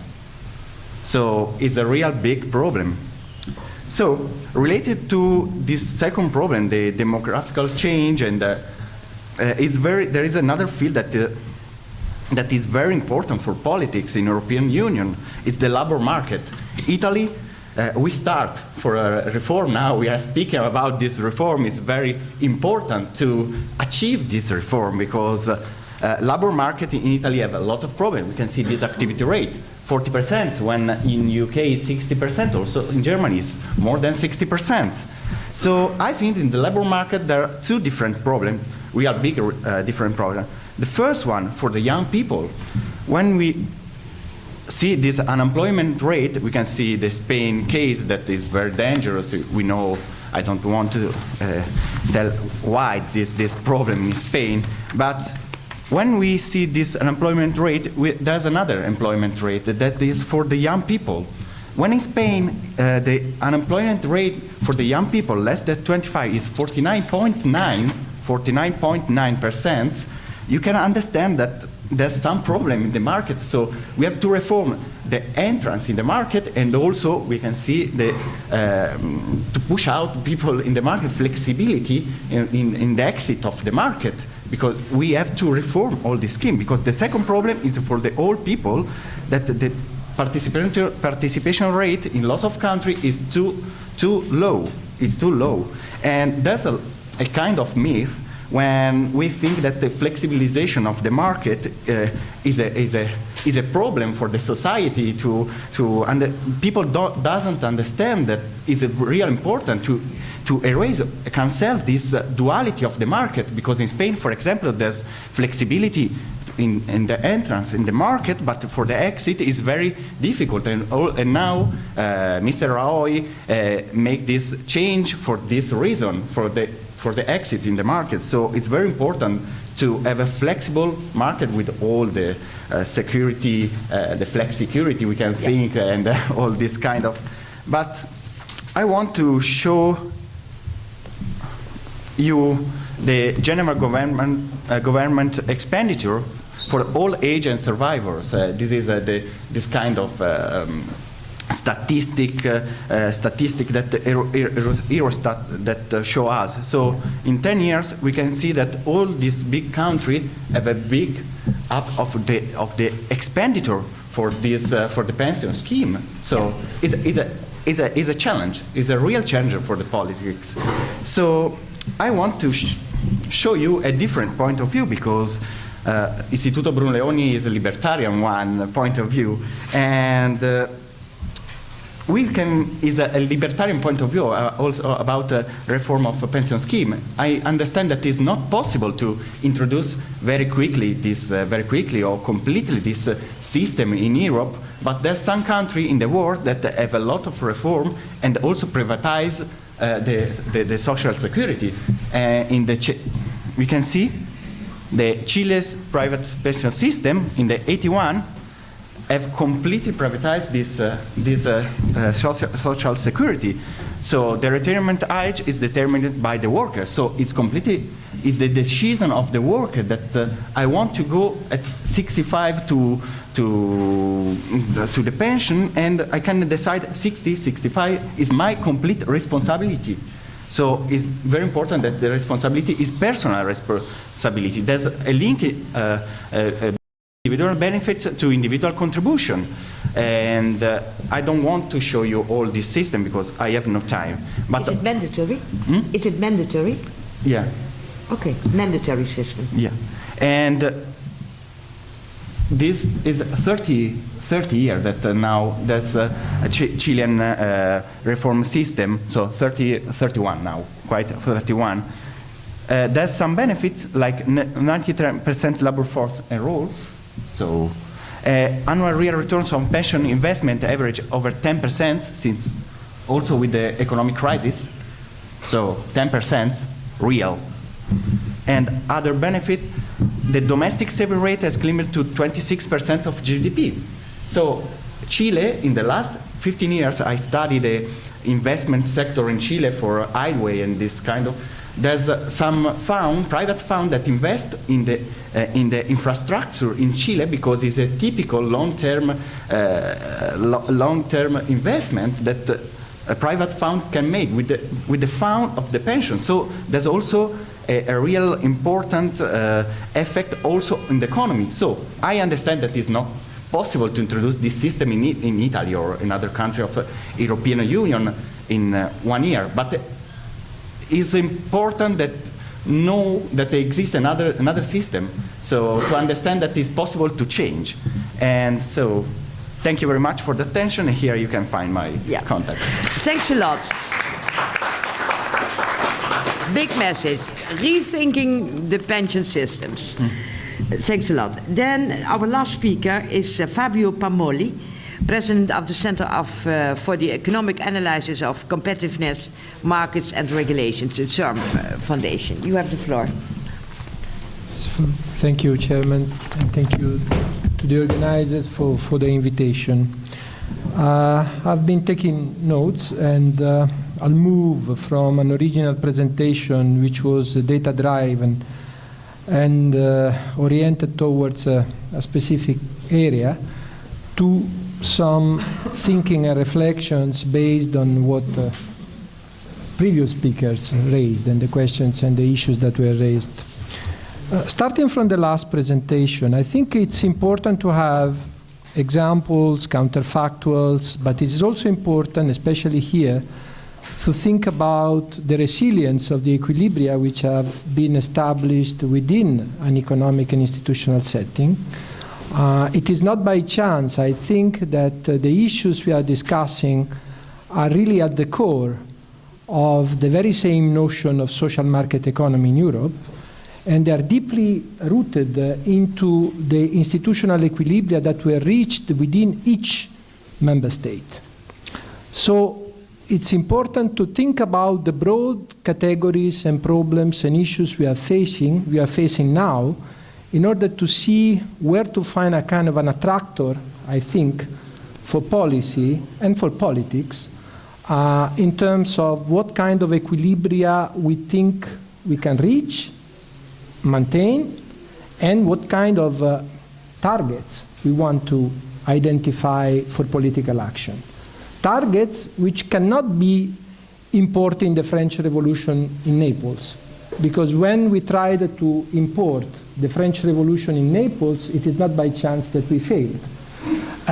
Because of the fact that the institutional equilibria are deeply rooted into the not only into the institutions themselves and the economic incentives that have been generated within a given economic and institutional system, but also deeply related to the culture, to the traditions of each individual member state. So we are talking about a long-term evolution in which some kind of convergence is already happening, and we are now identifying new challenges for a different kind of convergence if we want to establish the coexistence between sovereign member states and a European framework and dimension. This is, I think, is a quite abstract and vague, apparently, introduction, but it comes back to one point that was raised yesterday by Quagliariello at the beginning of the conference, which is how to combine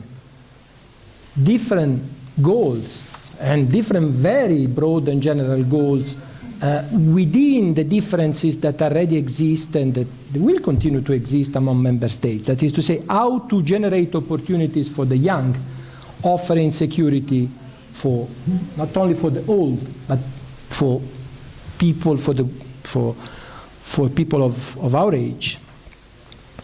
So there is a big challenge which Europe is facing, irrespectively of the different positions of member states, which is how to reach those two goals in a situation in which public debt for the euro area is high, the potential growth is lowering, and there is a tendency towards fiscal consolidation, which means raising taxes or reducing public expenditure or both.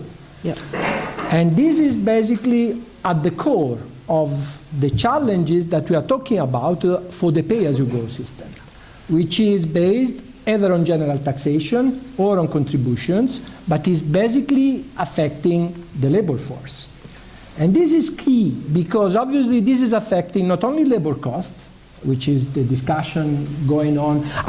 I don't want to, because Maurizio Castro was one of the reasons why I changed completely my speech, because he already told many things that are totally, I'm totally sympathetic with the analysis that you did. So it's useless to go back to the points that you had. But there is one issue which has to do with labor cost, another issue which has to do with labor productivity and growth.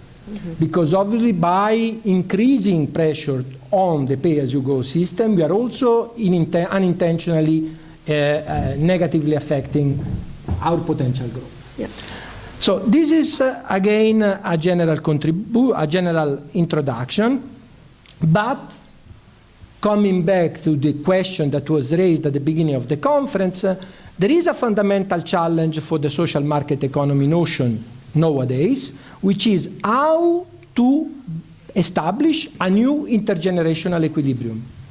And the new intergenerational equilibrium has an implicit dynamic perspective embedded into it, because it's not just intergenerational equity we are talking about. We are talking about the growth of our society and the sustainability of the welfare system and the institutional system we have been building.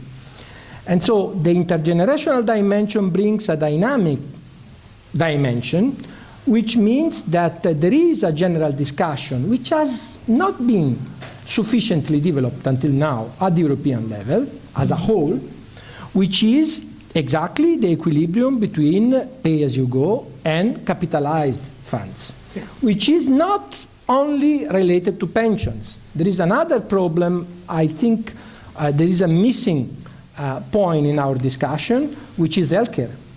Because when we are talking about the increasing pressure on the pay-as-you-go system, we are not talking about, in terms of levels, obviously we are talking about the pension system, which is, in most of European countries, is funded through a pay-as-you-go system.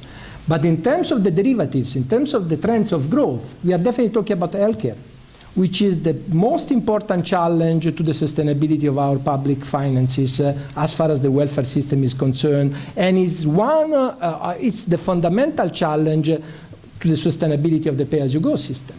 I understand that this is a taboo in many European countries, especially in this country and especially with this minister, but I think it's important to raise the issue, because the pay-as-you-go system through general taxation has been conceived as the general mechanism to fund healthcare expenditure because of the redistributional effects associated with, but is simply unsustainable as a whole.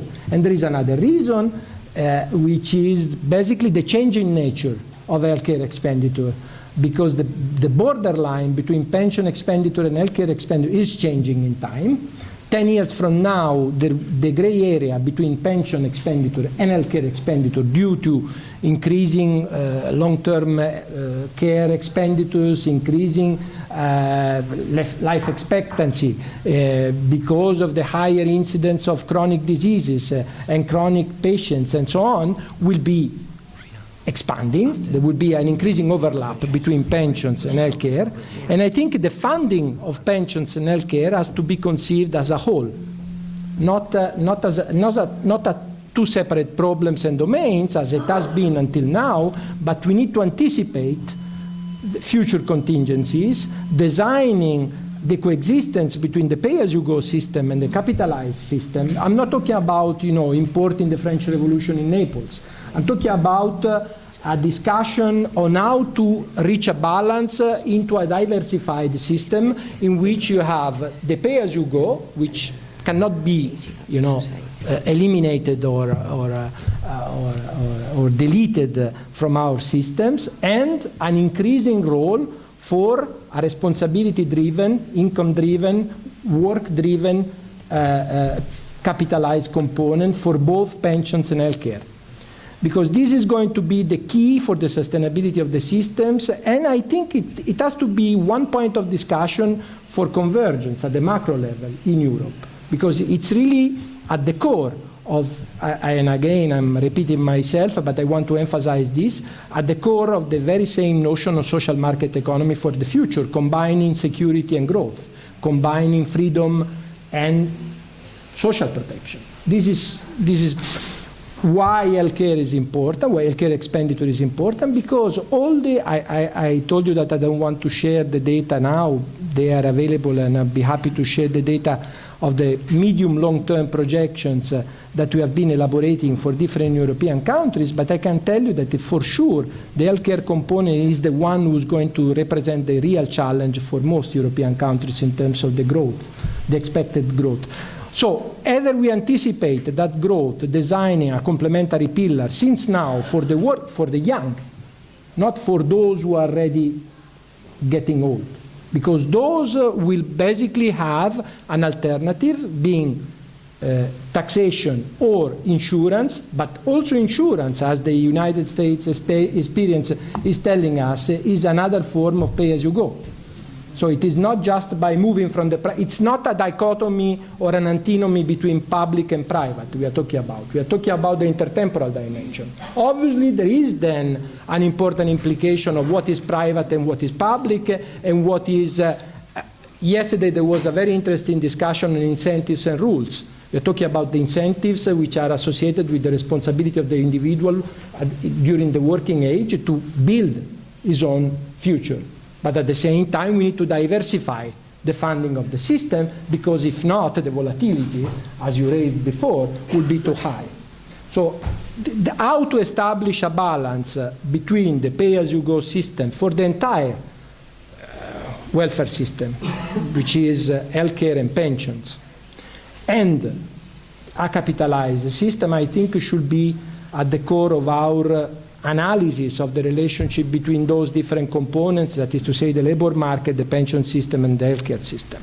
And this can be done preserving the differences among countries and avoiding the risk of, looking for models which are simply not credible in the different domains. So I just wanted to obviously the focus on the current debate, as you know better than me, is on pensions, on the reduction of the generosity of the pension system, on the alignment between life expectancy and retirement age, on the alignment between the internal rate of return and between basically pension benefits and pension contributions. This is important, but it's not sufficient.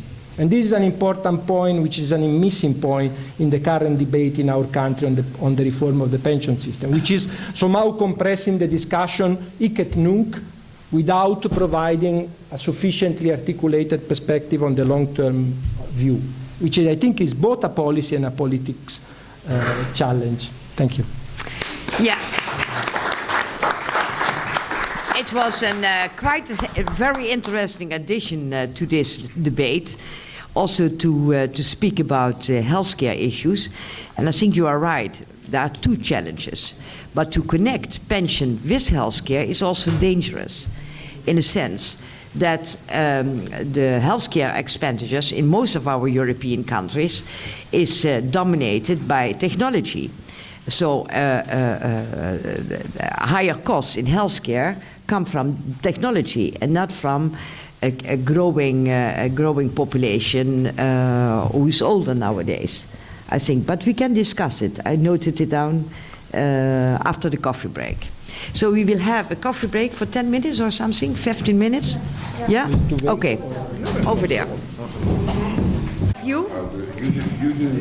What we could say from the discussions and the introductions we had before is that in all our countries the pensions are under pressure. And that means that in particular first pillar pensions are under pressure. First of all, because of the budgetary constraints, the effects it will have in the future on the budgets in the Eurozone. Second is that there is also an intergenerational conflict. Yeah. So there is a need to change. But the need to change only can happen when there is also solidarity in a social market system. So we should define how we reform the systems, given the different cultures in the member states, but making it in such a sense that it will be a safe system with an adequate income. Adequate income, in my view, and that is how we defined it, how I defined it in the Parliament, and you voted for that, is that it's a combination of first, and mainly first, because that is what's going on. The first pillar systems in most of our member states are the most important ones, and they will stay it also. But if you want to guarantee an adequate income, then you need to combine the first pillar system with the second pillar system. And for those who want also a third pillar. But third pillar, in my view, is only given for those who have the possibility to do savings. We shouldn't overestimate the third pillar. We should support it, but for supporting it, there is also a need that everybody knows what will, at a pension age, at a retirement age, be the outcome of his pension. Otherwise, they don't want to do any savings in the third pillar. Yeah? So also the tracking is quite important. Then what I'm missing in the discussion up till now is the Central and Eastern countries. Because as we know, almost everybody knows, is that in the Central, and Alois, you know it quite well, you were forced by the World Bank to set up a second pillar system. But it was not really a second pillar system. It was mostly a combination of first and second pillar. And what we are seeing now is that in some of our Central and Eastern countries, take the example of Hungary, they took the money, the funds saved in the second pillar, and they use it now for paying in the first pillar, the pay-as-you-go system. So that's also a problem. We have to see how we can manage, how it should be managed in a better way in our Central and Eastern European countries. Then what I see in the debate is that the definitions on the pillar system are not equal. And that's one of the remarks I made to Maurizio. If, for me, a first pillar system is a system in which everybody pays in based on solidarity. The outcome might be fixed, but it doesn't have a defined benefit. Yeah.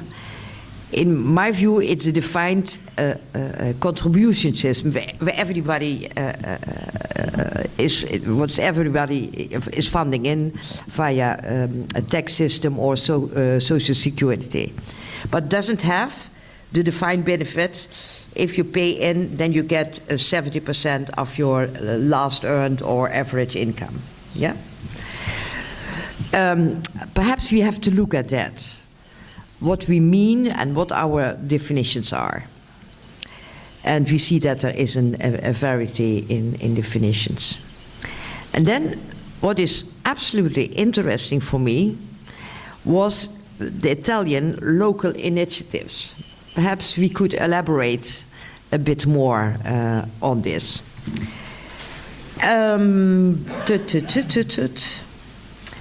Then, if there is a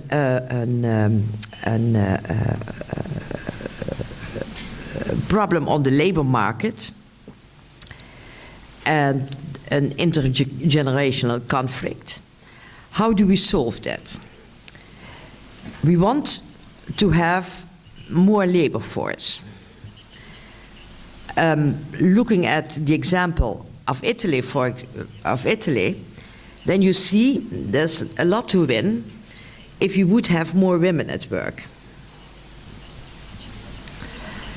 One. Second is that it's mentioned several times, how can we leave labor market, older people longer on the labor market. The retirement age is one instrument, but there must be more. We also need there more flexibility, as you said, more flexibility in a sense, combination of working and retirement. Perhaps our former Swedish minister told me yesterday at dinner, giving more tax advantages for staying longer on the labor market. It would be nice to have all those examples, because I can use them once again in my report. Okay, this is something I think that are the highlights of the discussion, of the introductions we had. I hope it's okay. Who wants the floor? Who wants to comment? If you can tell your name. Do we have a map? Good. Okay, my name is Alberto Rinaldi, I'm from the Italian Pension supervisor of the Italian Pension Funds. And taking stock of the very good presentation by Castro, basically the Italian story is a success story for a reform of first pillar, as it was very well presented, but it is not for pension funds, for the development of pension funds. It was mentioned that according to our data, the coverage rate, the number of people, of working people who are in the pension funds in Italy is 23%. That is obviously very low, a very low figure. And I want to make 4 questions. I want to elaborate 4 questions for me and for you, for the floor, in order to try to focus on the what can be done on the according to on the basis of the Italian experience. My first question is whether, I would say, we can afford to have additional expenditure for pensions in Italy. So that is the a first basic question that I would ask that may explain. My answer is no. You have to consider that in Italy the contribution rate is already at 33% for the first pillar. 33%. 33% of? 33% of salary. For the total? Yes. In the Netherlands we have 20% already for pensions. No, 33% only for pensions. Okay. Only for first pillar pensions. So if you want to add to first pillar pensions something else, you have to go up. For example, the Italian reform tried to put the so-called TFR, that is a sort of severance pay into the pension funds, that is an additional 7%. And then there might be some additional voluntary contributions from the employer and from the employee that brings the total amount of resources, of savings that are put into pension funds for that 23% of the population to 43% of salary. Basically, it seems to me there is an obvious problem of labor cost, an obvious problem of competitiveness of Italian economy. So that is the main reason for we are not observing the development of pension funds in Italy. It is not a question, in my opinion, of information. It is a question of affordability. Mm-hmm. So the second question that I want to make is, should we go only with the first pillar? That is the problem for Italy, because that is, if you put so much money into the first pillar, and you cannot afford to put more. The problem is, should you still go only with the first pillar, or you really want to go with the second pillar, as you argued before? And in general, the answer that is made by experts in international fora is that multi-pillar systems are more resilient than single-pillar systems, because basically there is an argument of diversification, that you are less exposed to shocks of different nature, because you have different components that have different risks in them. And so my answer is no, we should not go to only with first pillar.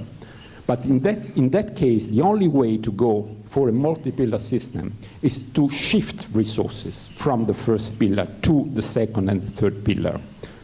And I must emphasize that the first pillar is pay-as-you-go still, even if it is a defined contribution system. It's a notional defined contribution system, as the Swedish one that you may be familiar with. and shift resources from pay-as-you-go to the funded system, basically in order to diversify risks. The problem is, obviously, is can we afford it from the point of view of public finances? Because in that case, you would bring resources away from the public budget. And my feeling is that we could do that if we want, at least for the young. That would be very important. The third point, the third question that I would like to make is, should the system be voluntary? Should we be based only on information to people and on their own decisions, as a purely liberal approach would imply? And my answer to that is no. We should go for soft compulsion, but soft, I would say. I am very much in favor to these arguments about nudging, and because people are inert and do go for default solutions a lot. But we should, as policymakers, take the responsibility to offer the right choice. That is a big thing. We should not only tell the people, give the people the information, and then leave them to decide on their own, because they will never have the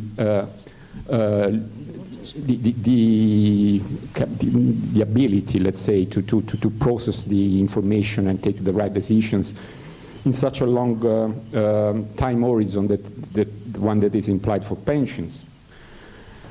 The fourth question that I want to make probably is the most basic one, and is very political, and it is how realistic is to go for this path that I think is very rational, but I don't see any kind of signal from or any kind, very little signal from the political forces to go in this direction, because this would imply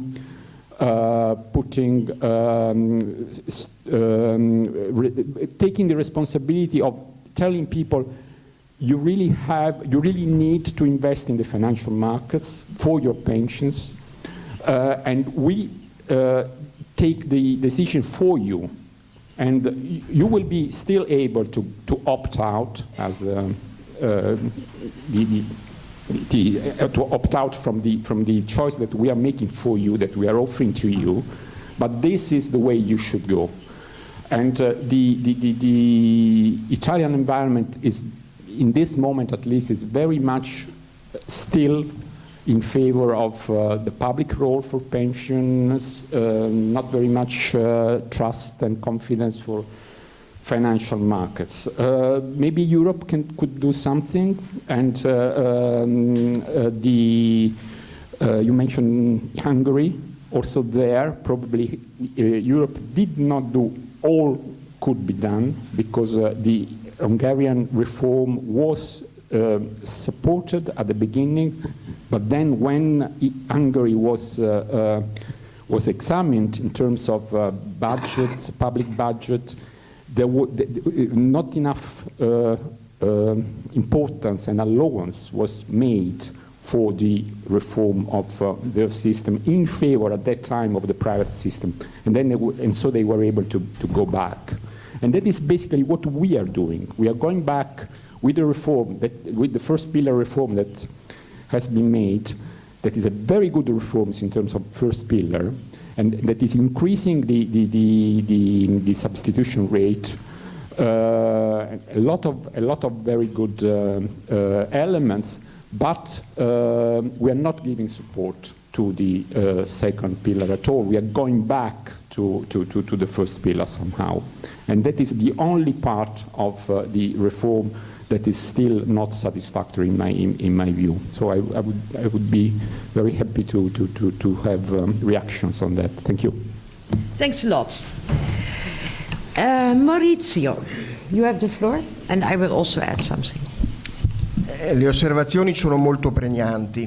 Io credo che con la riforma Monti-Fornero abbiamo sostanzialmente posto in sicurezza per almeno un secolo il primo pilastro.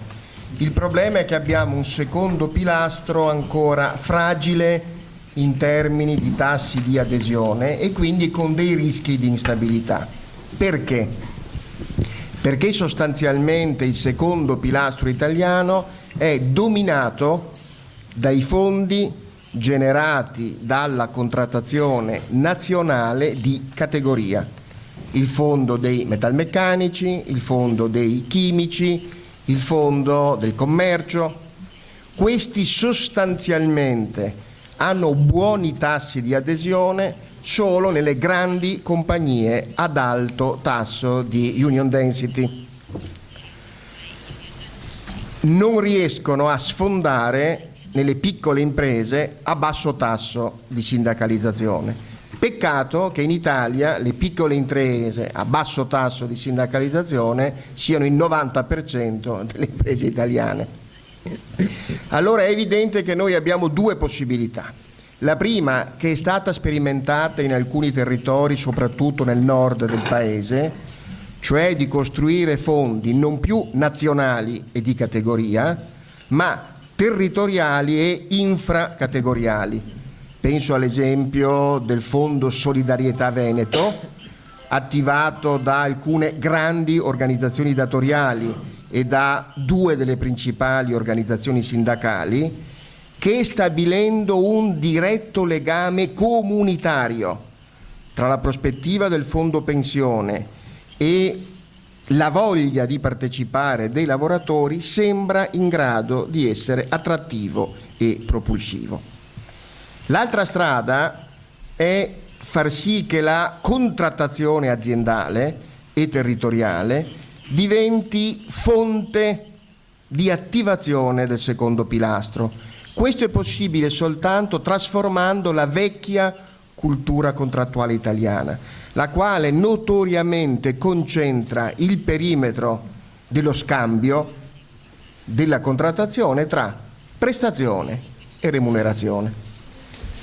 Noi dobbiamo fare in modo che dentro il perimetro della contrattazione entrino come cruciali, anche in termini quantitativi, temi nuovi come la previdenza complementare, come lo ricordava molto bene Fabio prima, il fondo sanitario integrativo, come ad esempio il fatto che debbano essere erogati direttamente servizi ai collaboratori dell'impresa.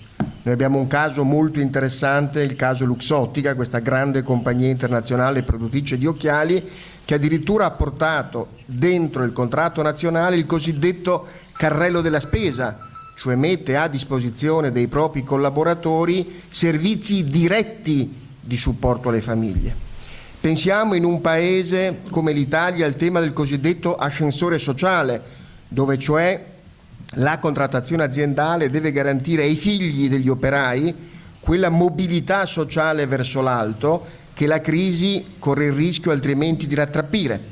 Cioè, se noi riusciamo a portare come centrale nel trade-off contrattuale anche il fondo pensione, facendo in modo che la contrattazione aziendale generi risorse nello scambio complessivo per finanziarlo, io credo che allora potremo assistere a tassi di sviluppo sinora ignorati.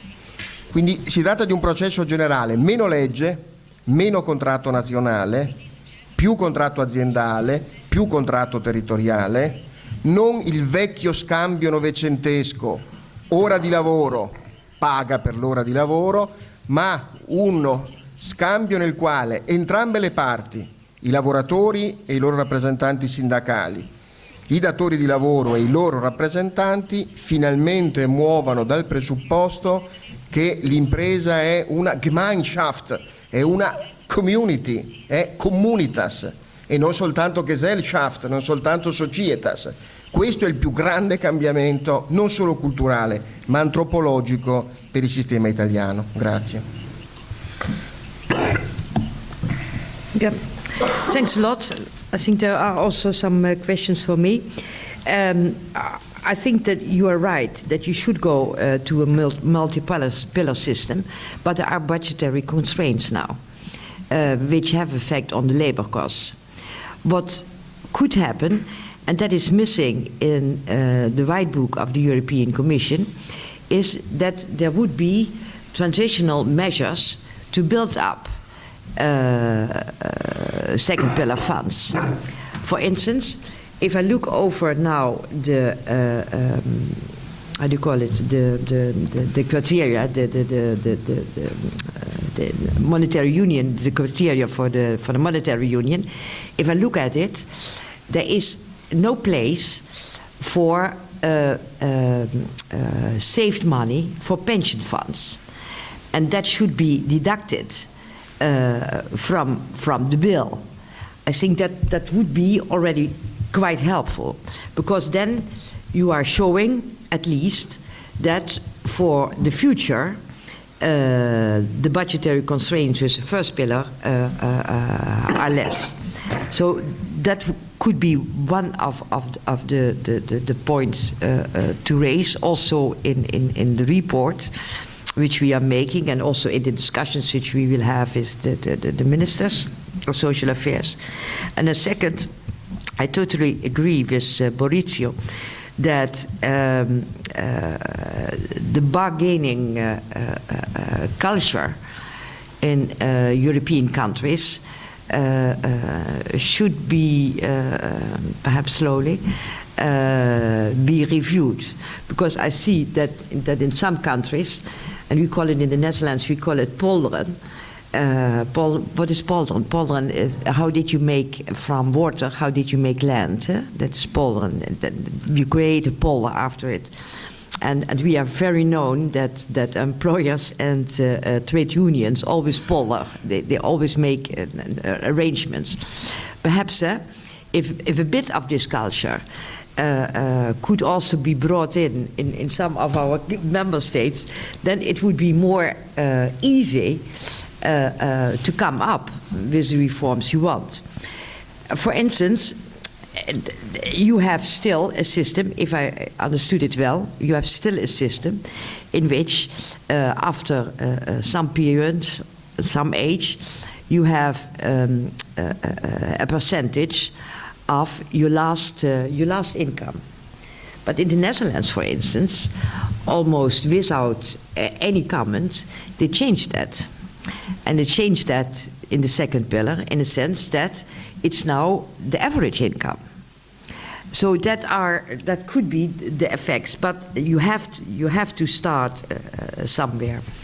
Then was a discussion on and if you start, should you do it then voluntary or soft compulsion, as you said?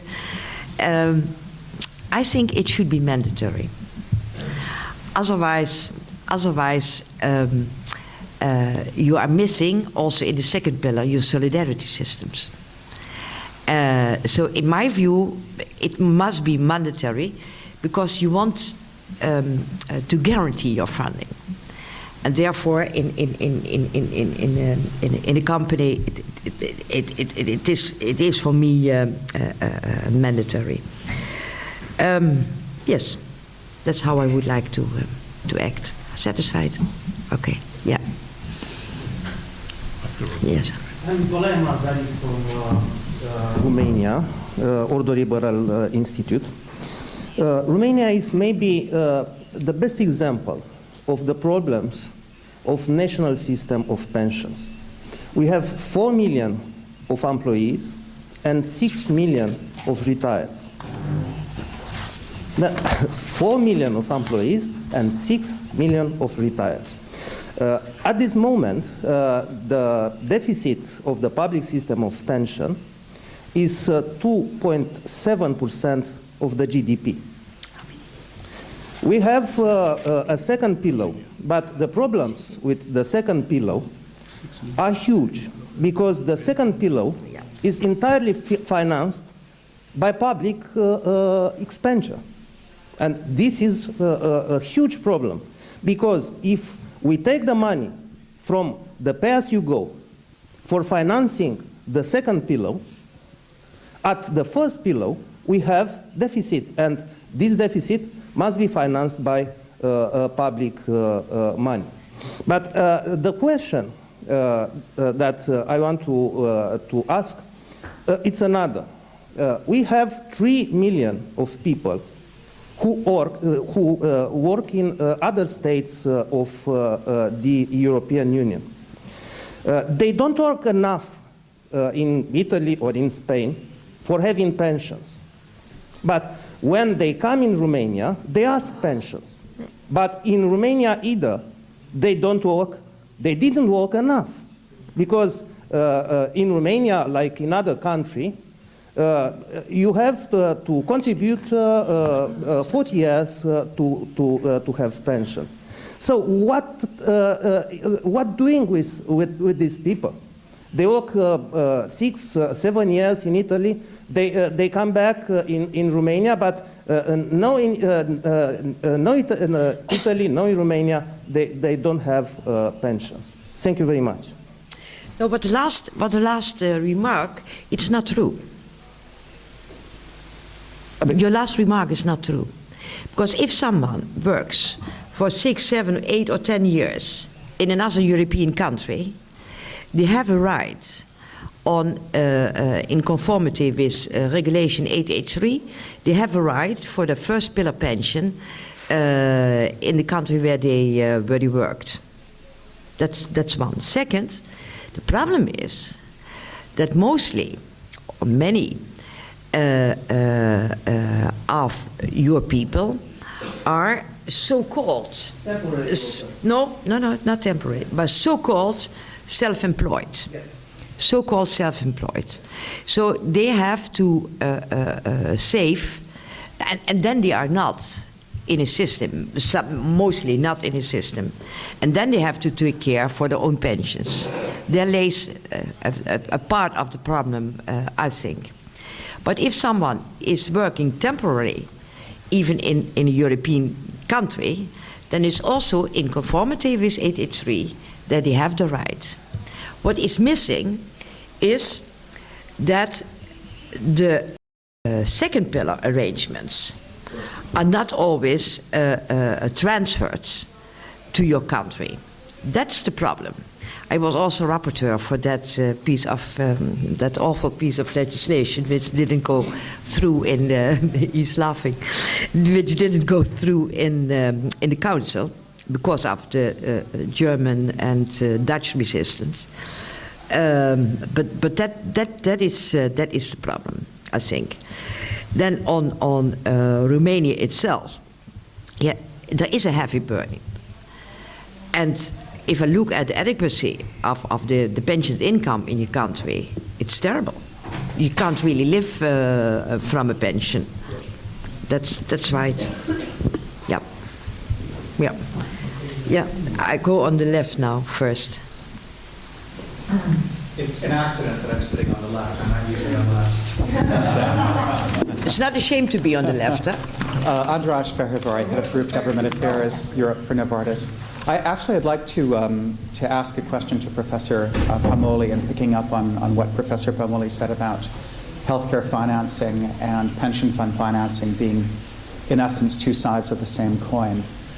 The paradigm of healthcare financing in Europe has become relatively dysfunctional even before the financial crisis struck, and in some countries, for example, in Spain, payment terms to suppliers are 700 days, and in some regions of southern Italy, they're 700 days as well. Many governments have been managing some of their healthcare liabilities off the balance sheet to prevent them from fully being reflected in national accounts. With the financial crisis, we see that governments have tried to cut healthcare expenditures to reduce the fiscal burden. But that is not a sustainable solution in the longer term.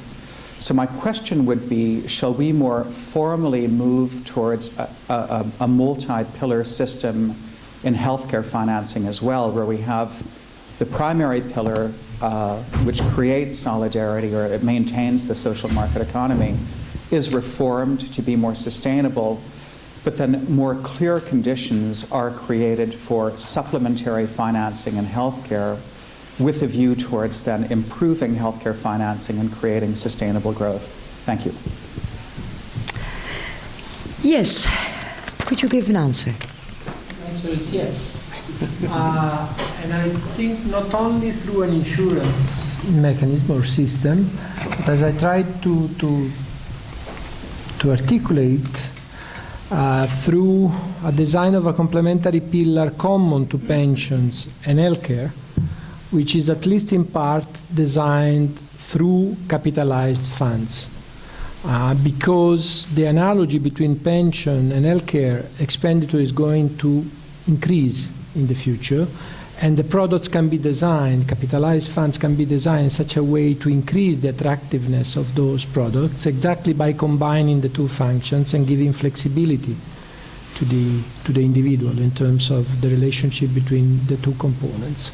Then on the top of that, you can design insurance policies on the top of the fund to cover, for example, events that can happen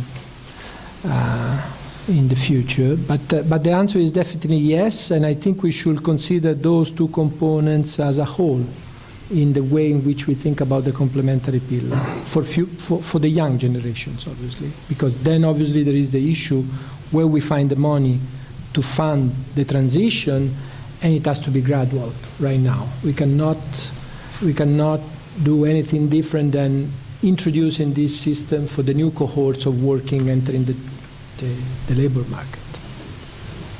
What has happened in the cutting of the healthcare budgets? It was what I saw more cutting in the growth of the healthcare budgets, but not in itself.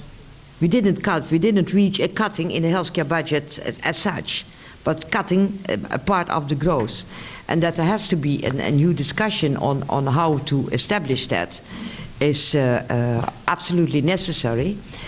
I would warn that we privatize too much of the healthcare, because we did that we are doing so in the Netherlands, and you see that we have a bad experience with it. But also look at the United States, when it's completely privatized healthcare. You see that the costs per capita are higher than we have in our countries. The same example in the UK, for instance. Yeah, higher costs per capita as in average of the European countries. So make a mix, but be very careful. If I might comment on that, yeah? The emphasis should be on the intertemporal dimension rather than on the private versus public, yeah. Because you're talking about insurance policies and new insurance products, and you're perfectly right in saying that there has been cost increasing dynamics in those but at the same time, if you want to have a public system which is sustainable in the future, then the co-payment schemes have to be designed far in advance. That's the point. Yep. But there I agree. Yes? Yeah. Is this working? Yes, it's working. This is all fine. All your ideas are absolutely wonderful and fine. It's down, though, I'm sorry, to how much money you want to spend. You made the observation about Britain and our health service. We choose to spend more on our health service than anything else, particularly with our current Prime Minister, who has a very sad history with his children over healthcare issues. He is absolutely and totally committed to gold-plating the health service. And he gets a lot of support all across the country on that. But for all your points, should we have healthcare as well as pensions? You can have milking cows as well as pensions if you want it. It's just a matter of, do you want to include all these things in the cost? It's how do you want to spend your money? And I have to say, in the context of the debt crisis that we're all in together, to have any conversation which does not primarily at the beginning of every sentence take that into account is irresponsible. We have no other choice. None. Sorry to be so hard, but the money's not there otherwise. You can dream about creating castles in the air. There's no money. Nope. Thank you, Ria. Thanks. Fabio Pomoli? Okay. Microphone? Yes. No problem. I think that is also a government, yeah. Okay, perfect. Okay, and there's also a problem that of the governance of healthcare, because Swedish case is very different from Italian or Spanish one, because in Spanish, for example, is Generalitat or other Comunidad Autónoma that is manage this problem. So the problem is for the region in Spain. The problem is for Italian region also. So it's a real big challenge for the European Union that have to speak not with the Italian government finally, but with the region, because the real problem is the Comunidad Autónoma. Comunidad Autónoma doesn't. But healthcare is healthcare is free for everybody, and healthcare should cost something. Yeah. I would like to give the floor to Sven Littorin, Sweden. Have that. Well, I'd like to take a slightly different view, a more helicopter sort of perspective on things. If you look at next year in Sweden, we will have more people leaving the labor market than who are actually getting into it for demographic reasons. And obviously, we could all be a bit worried about it. And when we go through all of these slides and things, we tend to be quite worried and see all the problems. I would like to see it in a slightly different way. Because if, as a minister, you look at a situation, a development like that, and you think, okay, so where do we have the untapped labor supply in our economy? Well, we have it among women. You talked about women before. We have it on young people leaving university. We would like them to leave earlier than they do today. And we would obviously like older people to stay on for longer. And I think the most important slide that we had here today was Lothar's slide on the correlation between young and old in the labor market. Because the myth that you could get rid of the old people to get in young people is actually quite a big myth. And the good news there is, of course, that what we can tell our older people in the labor market is that we need you. We desperately need you to stay on. And then work not only on the stick, but also using the carrot to try to make sure that it pays to stay on for longer. And I will just briefly say a couple of things about what we tried to do, so you have that in your report perhaps. The first thing that happened was that we had a major pension reform 10 or 15 years ago, where we went from a straight pay-as-you-go, first pillar pension reform, where we went away from a straight pay-as-you-go system to a slightly more funded, not entirely funded, but slightly more funded. And the good news there was not only that, but the real good news to me was that it was so obvious when you got the information sheet from the pension authority that it really paid off to stay another 1 or 2 years in the labor market. You would add to your pension quite significantly if you did. So it was a personal incentive to stay on. And then the government I was in added a couple of things to that. We introduced, as I told you yesterday, a work tax credit in the economy. What we did was we doubled the work tax credit for seniors, for people over 65. We also abolished payroll tax for people over 65, which means, in effect, that you have both a couple of incentives on the individual side. It pays off to stay. Not only do I get more pay after tax, but I also get a higher pension. So it's a significantly higher dividend, if you like, for staying on for another couple of years. But it's also an incentive for the employer to keep someone over 65, since you don't have to pay the payroll tax. And in Sweden, we have quite high payroll tax, so it actually does make a difference. If we, in addition, could work more, I think, on a political level, which I think we need to try to incentivize people, if you like, to stay on, just more or less asking people to stay on because we need every single hand on deck if we're going to cope with pensions and all of that. And that needs to be done, I believe, in a political way, trying to find a new, call it flexibility or work-life mix, if you like. Because I understand if you worked 40 years in a mine, to keep on for another 10 years 100% in a mine would be quite difficult. But maybe you can work 50% in another kind of job. for the last 10 years in the labor market. That would be great, because we need their experience, we need these people's engagement, and we need, frankly, their input in our output. Thank you. Yeah. Yes. Luis Peterlin. Thank you, Ria. The differences among member states in the European Union were mentioned several times these days. My question is, again related to the question of Jean-Claude Juncker, how to survive political such changes, or how to be re-elected, let's say so with his words. My question is, how to provide added value of the European Union in this respect. This is a political question. I think that the experts have solutions. They have many solutions, I would say. The problem is how to implement them with 1, 2, 3 or more pillars, let's say so. My question is how far we can go and how fast we can go.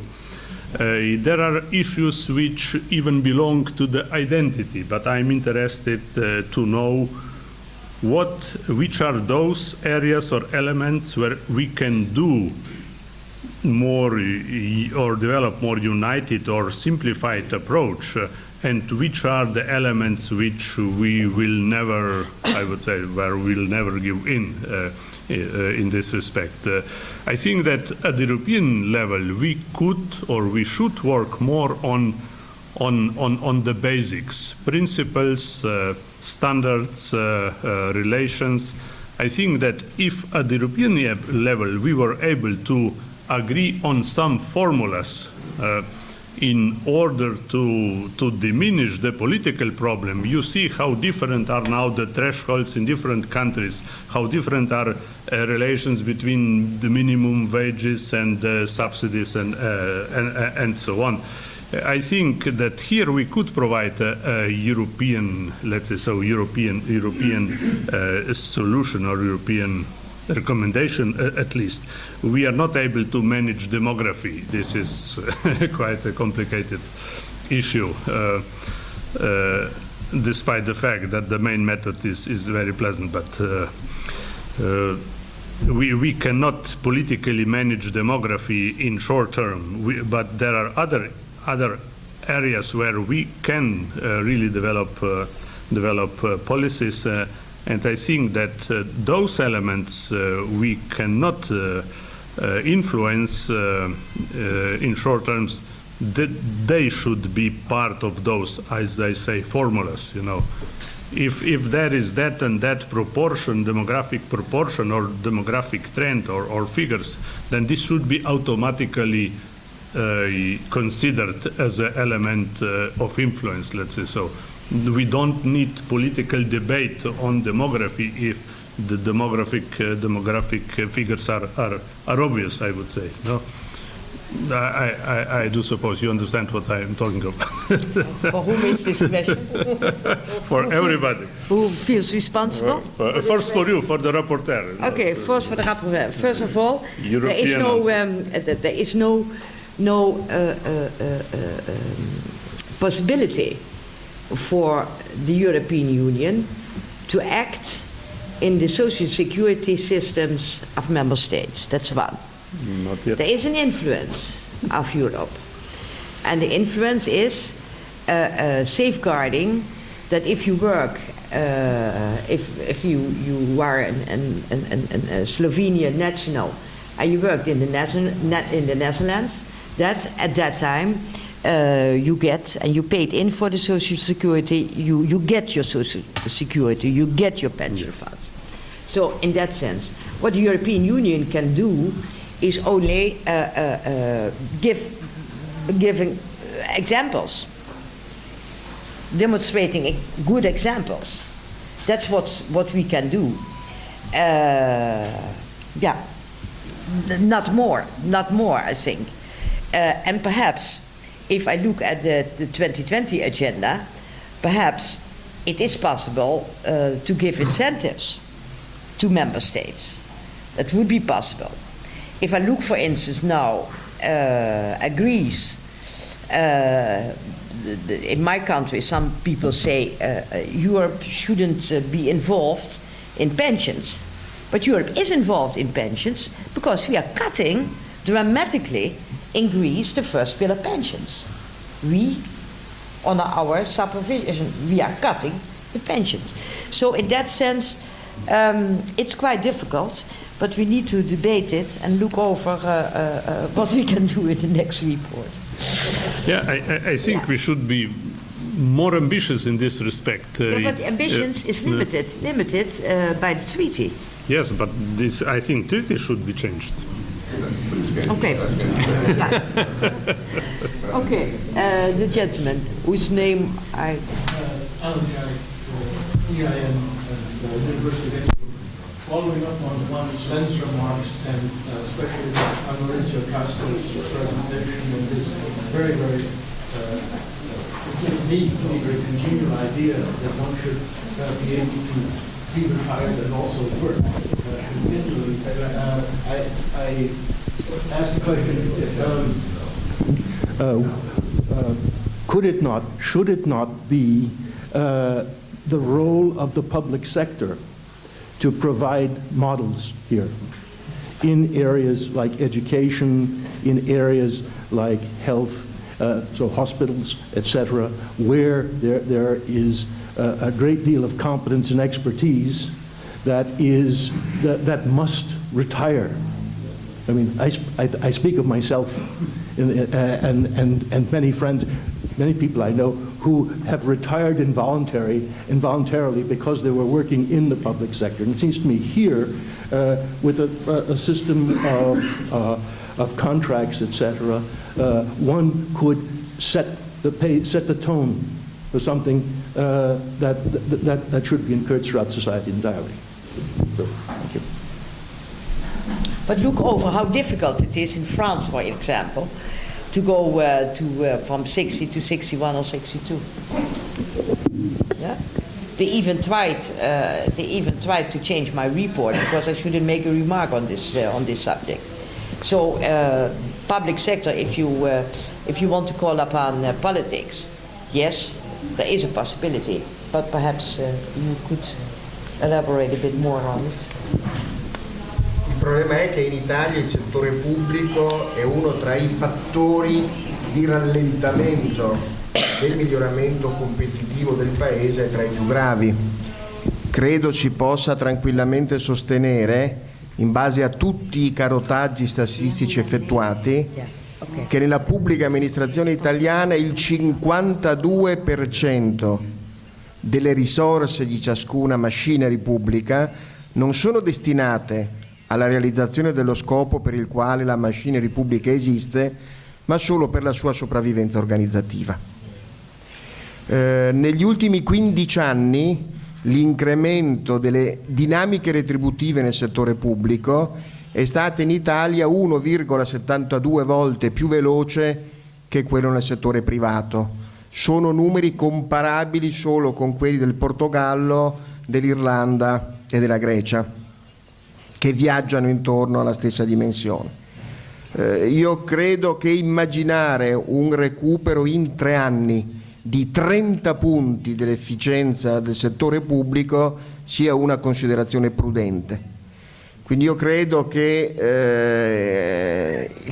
il principale obiettivo che si deve dare il governo italiano, e da questo punto di vista il governo Monti, encomiabile e commendevole per molti altri aspetti, è micidialmente in ritardo, è proprio quello di stabilire un micidiale incremento nell'efficienza del settore pubblico.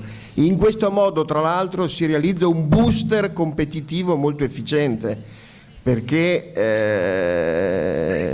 oggi l'Italia, secondo calcoli plausibili, si è stimato che ogni 10 punti di efficienza del fattore lavoro del settore pubblico recuperati si possono mobilitare 2 punti di PIL.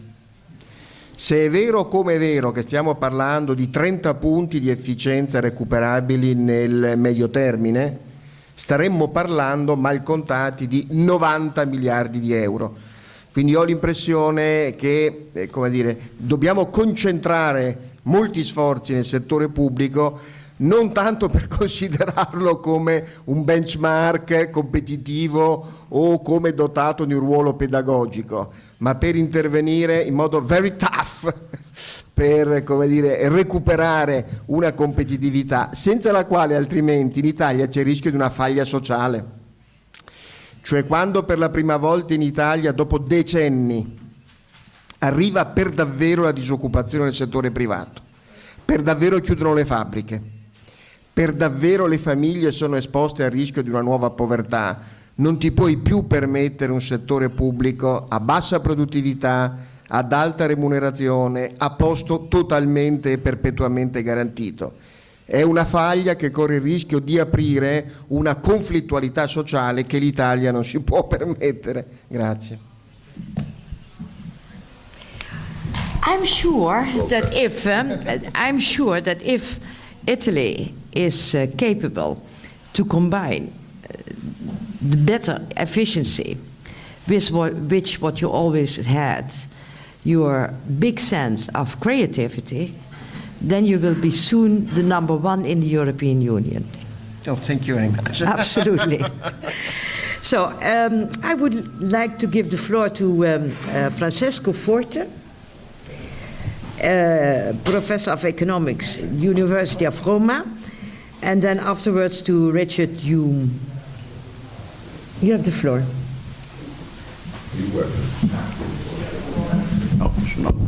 Okay. The discussion was very interesting, and the topics are too many.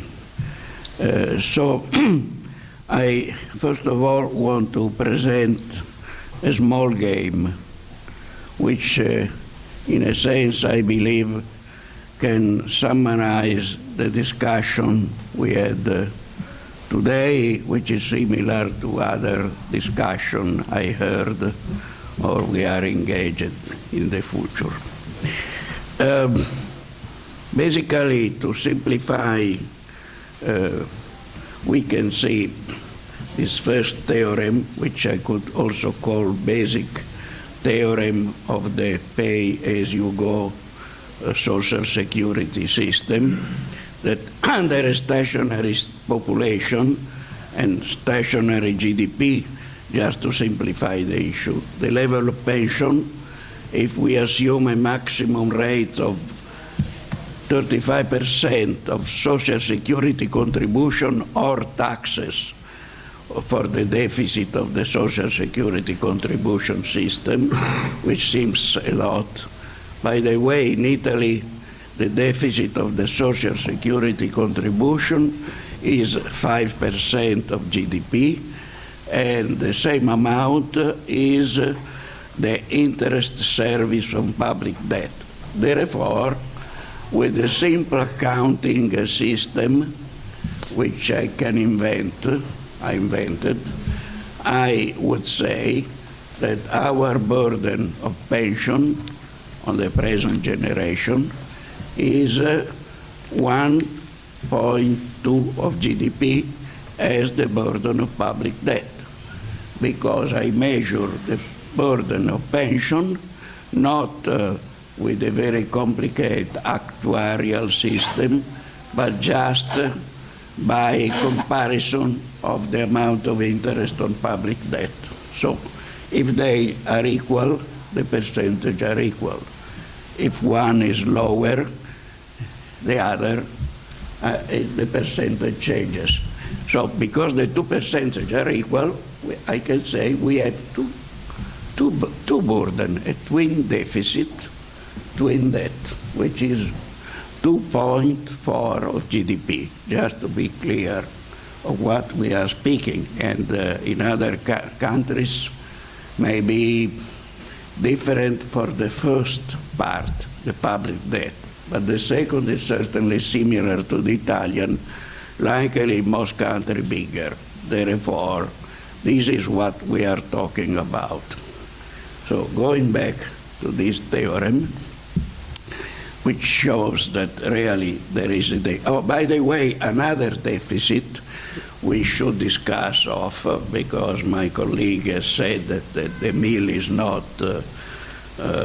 free, is the health service deficit, which in Italy more or less must be 4% of GDP.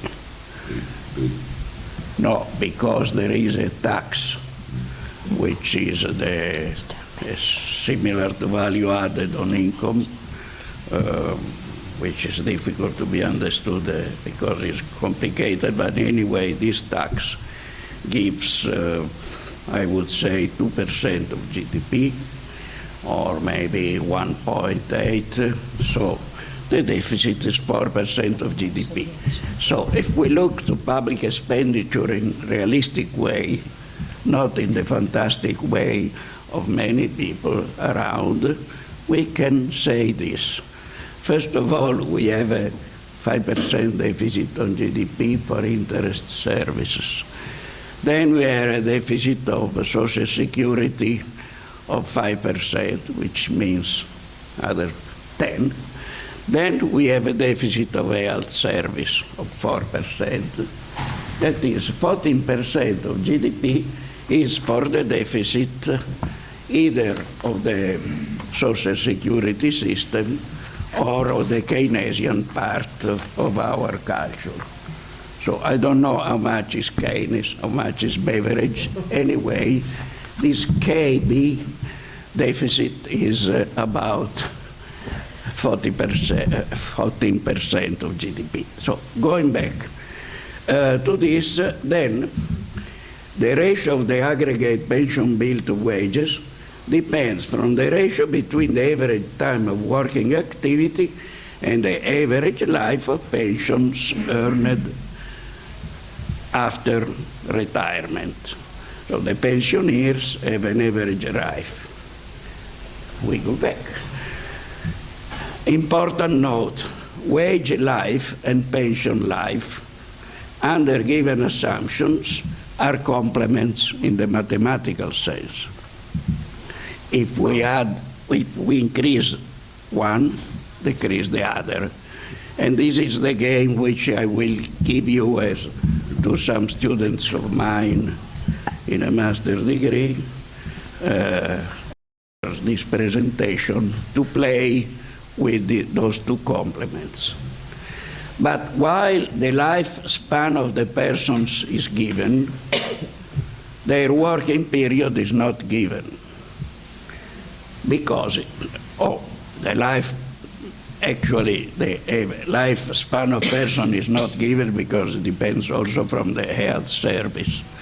And by the way, I don't have any econometric research, but I guess that the people who have also an insurance of health have on average a longer lifespan because they add some other health services to the public service. But anyway, let us assume that this is given. Then we have two possibilities of the discussion of today. It may begin at earlier age and may be more continuous. More continuous is actually two aspects. First aspect is more continuously in the life. And the discussion we had was how to prolong the working life. But the other aspect has to do with work, and therefore work supply, and therefore with GDP, and therefore with employment level of the country. How much the work continuity is possible. Of course, if there is a rate of unemployment high or low rate of participation to the labor force, then we have a lower continuity. Anyway, also the discussion on the continuity was done today. Then we have the presentation of the game. Simulation I could call it game because actually this is a joke or a game. Stationary population, social security and taxes devoted to pension, 35 of wage, survival age of 78 statistically, which means, of course, I think is honest ratio, even if normally in Italy is bigger, is maybe 80, but let us assume that is, no, but in Italy is more than 80, but not at the beginning of the life, but in a next period. Anyway, we can, this is a game, so you can change all the parameters as you like. We have, I have 3 cases. A limiting case, age of pension of 53, age of work 25, wage period 28 minus 3 because they don't work continuously, that is 25 years of wage. Pension is 35 of wage. Obviously, because statistically the pay as you go system does this result. Normal case, 40 years of work, 20 years of pension. Pension is 70% of wage. You can make the simple arithmetic. Expensive contribution, expensive contribution. 35%. Well, in Italy we have higher than that. Anyway, don't worry. 20 years of pension and 40 years of work, considering that is a continuous work of the entire population. Moreover, look, 20%, 70% of wage, not of the last wage, of the average wage, which implies that the wage, on the last wage may be 50%. I didn't make this additional calculation, but will come in the best case. The best case, which more or less gives the limiting, is just to allow him to show how important is, from the point of view of the people, to have a complementary system of a private or quasi-public system. So, because my simulation of this case, this game, is not entirely realistic. There are 45 years of work, 15 years of pension. Pension becomes 1.105 of wage, average, which may be near 100%, maybe near, maybe, it depends, of course.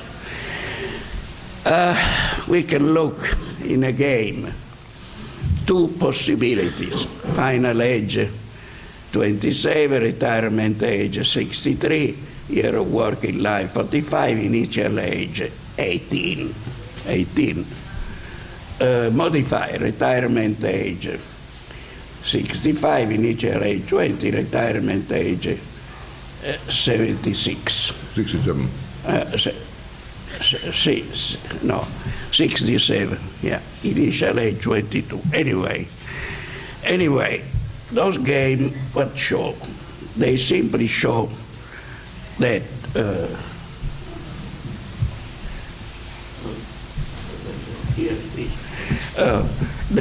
those games simply show that, of course, there are a lot of intervention and assumption to allow a decent pension for everybody, which, however, imply a high rate of taxation. And the high rate of taxation reduces the rate of growth. And therefore, we are back at the beginning. At the beginning, there were the deficit, the twin deficit. But the twin deficit is much bigger than twin, because what is important to realize, as this is the end of my short presentation, it is that the Social Security system, both K and B, destroy savings. If you read the paper of Professor Einaudi on the determinant of savings, written before K and B, you will see that in the list of the reason why people is saving, when he was writing in Italy, the ratio of saving to GDP was about 24% to 23. Now is 13%. The basic reason are health, old age, and to build a family. Now, to build a family still exists. Health is reduced unless there is the second pillar, and this other, the destruction of saving is mostly done by the fact there is a social security. And why in Italy we have 13% and not 10% or 8%? Because people think that the pension system is not reliable, so they save. If, paradoxically, the pay-as-you-go system was rarely sustainable, there would be less saving.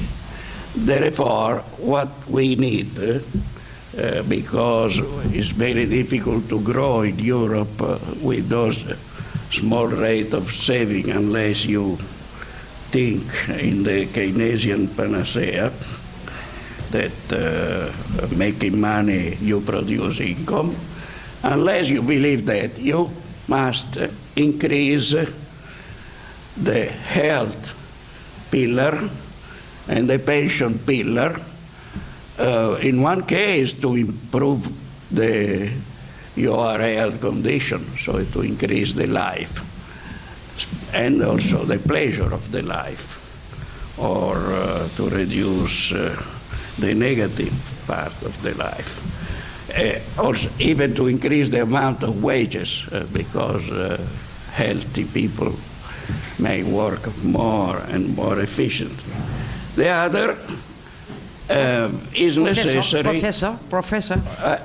Is at the end. Okay.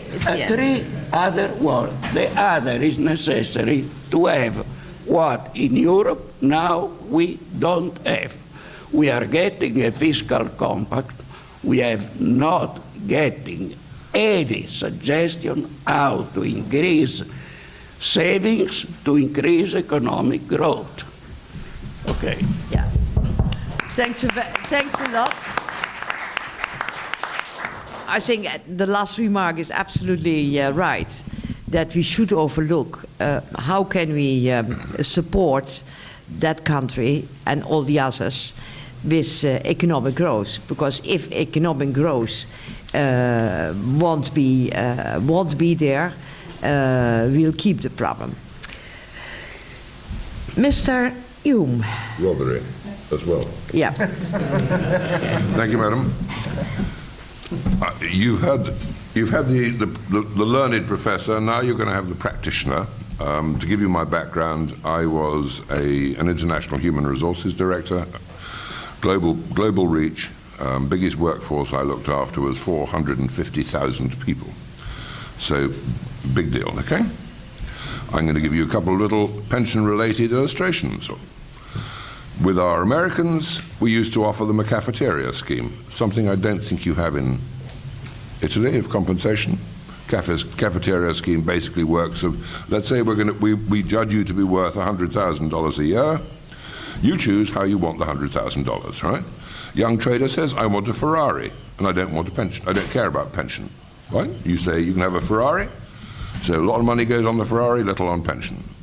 And the rest, they have to take a core amount in salary, but the rest they can do whatever they like with. The older person who's, let's say 50, he says, I want to put every penny I can into pension, and I'll live on whatever's left. So that's one scenario.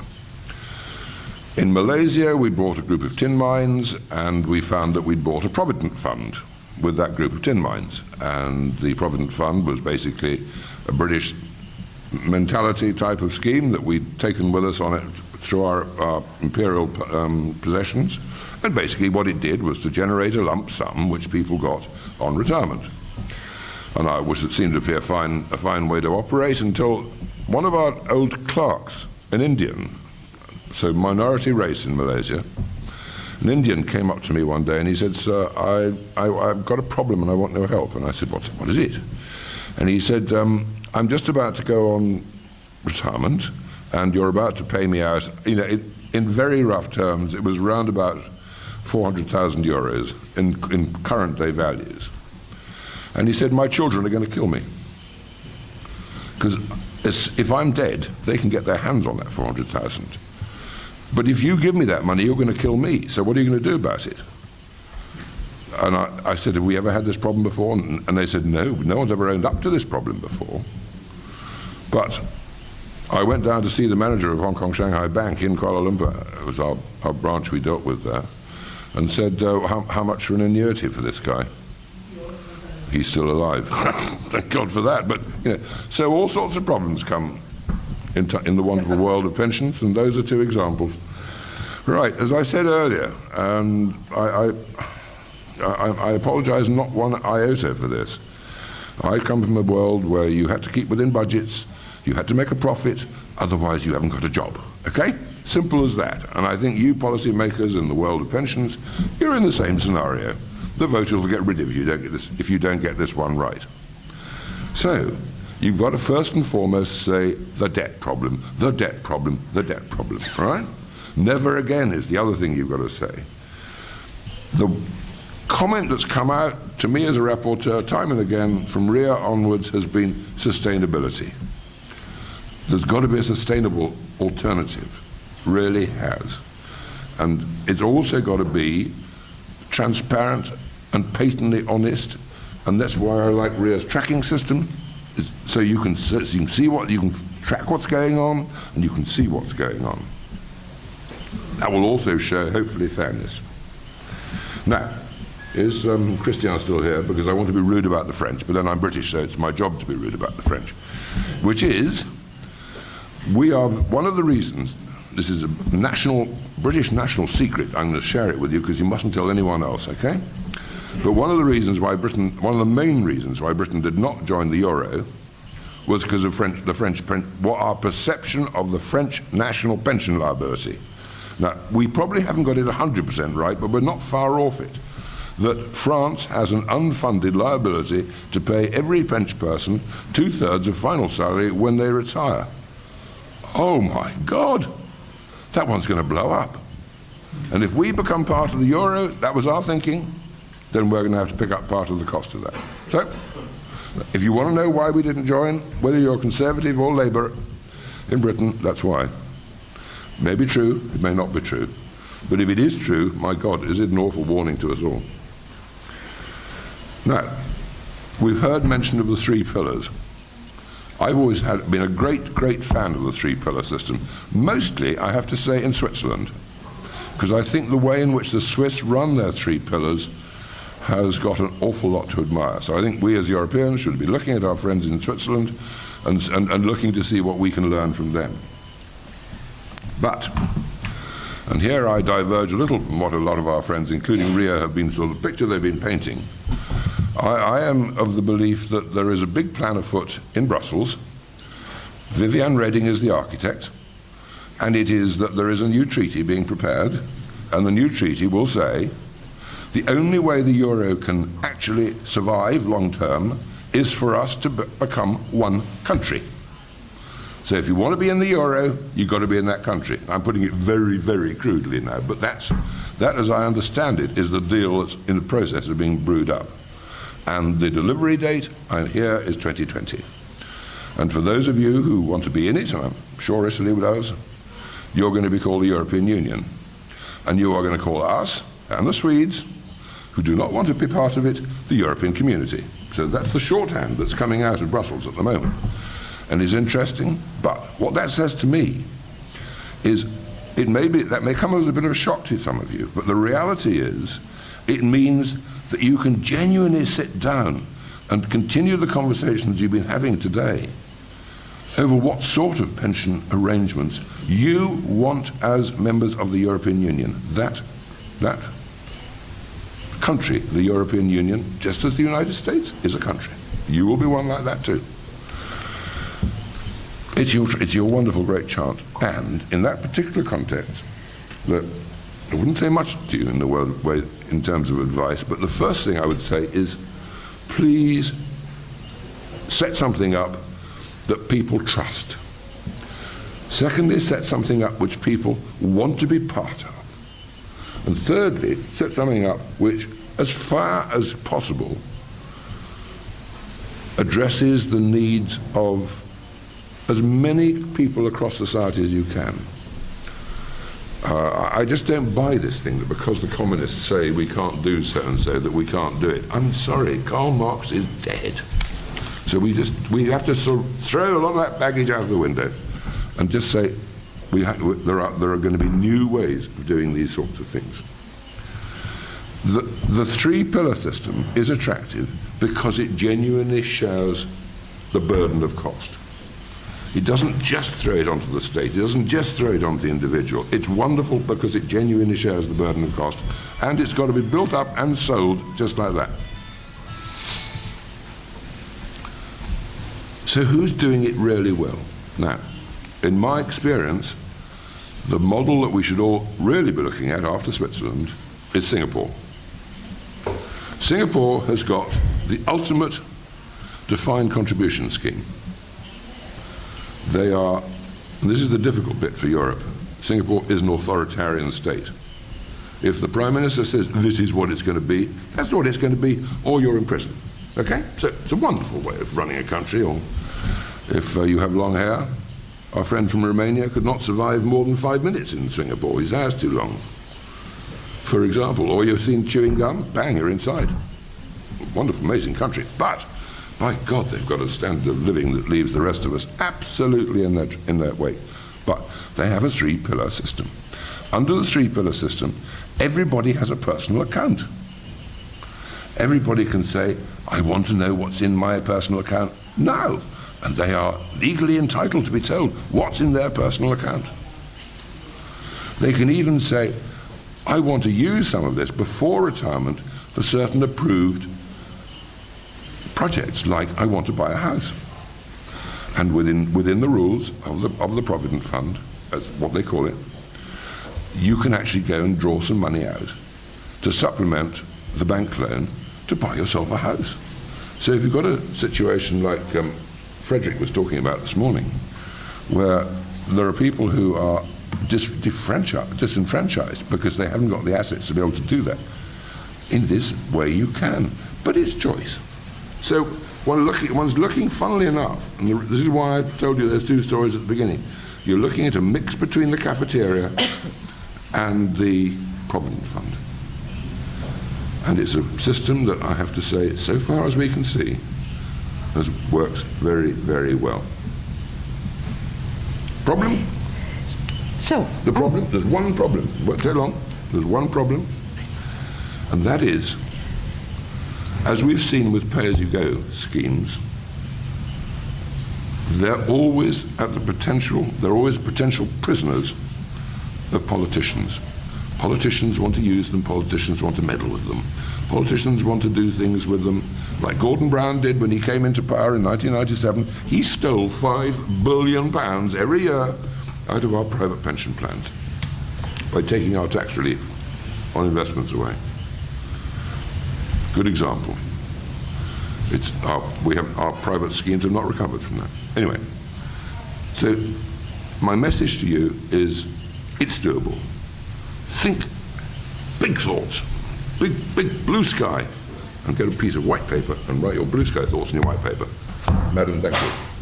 Thanks a lot. But it's always an advantage that the chair has the last word. People who know me know that I like that. First of all, thanks everybody for the contributions. And to Richard, what I love is that at least we have a discussion. The European 2020 strategy has everything to do with work, more jobs. Because more jobs will solve our problems. That's the first remark. Second is, I'm an absolute adept of the social-oriented market economy. That means that solidarity is not a nasty word. Solidarity is that what has driven me in my whole political career.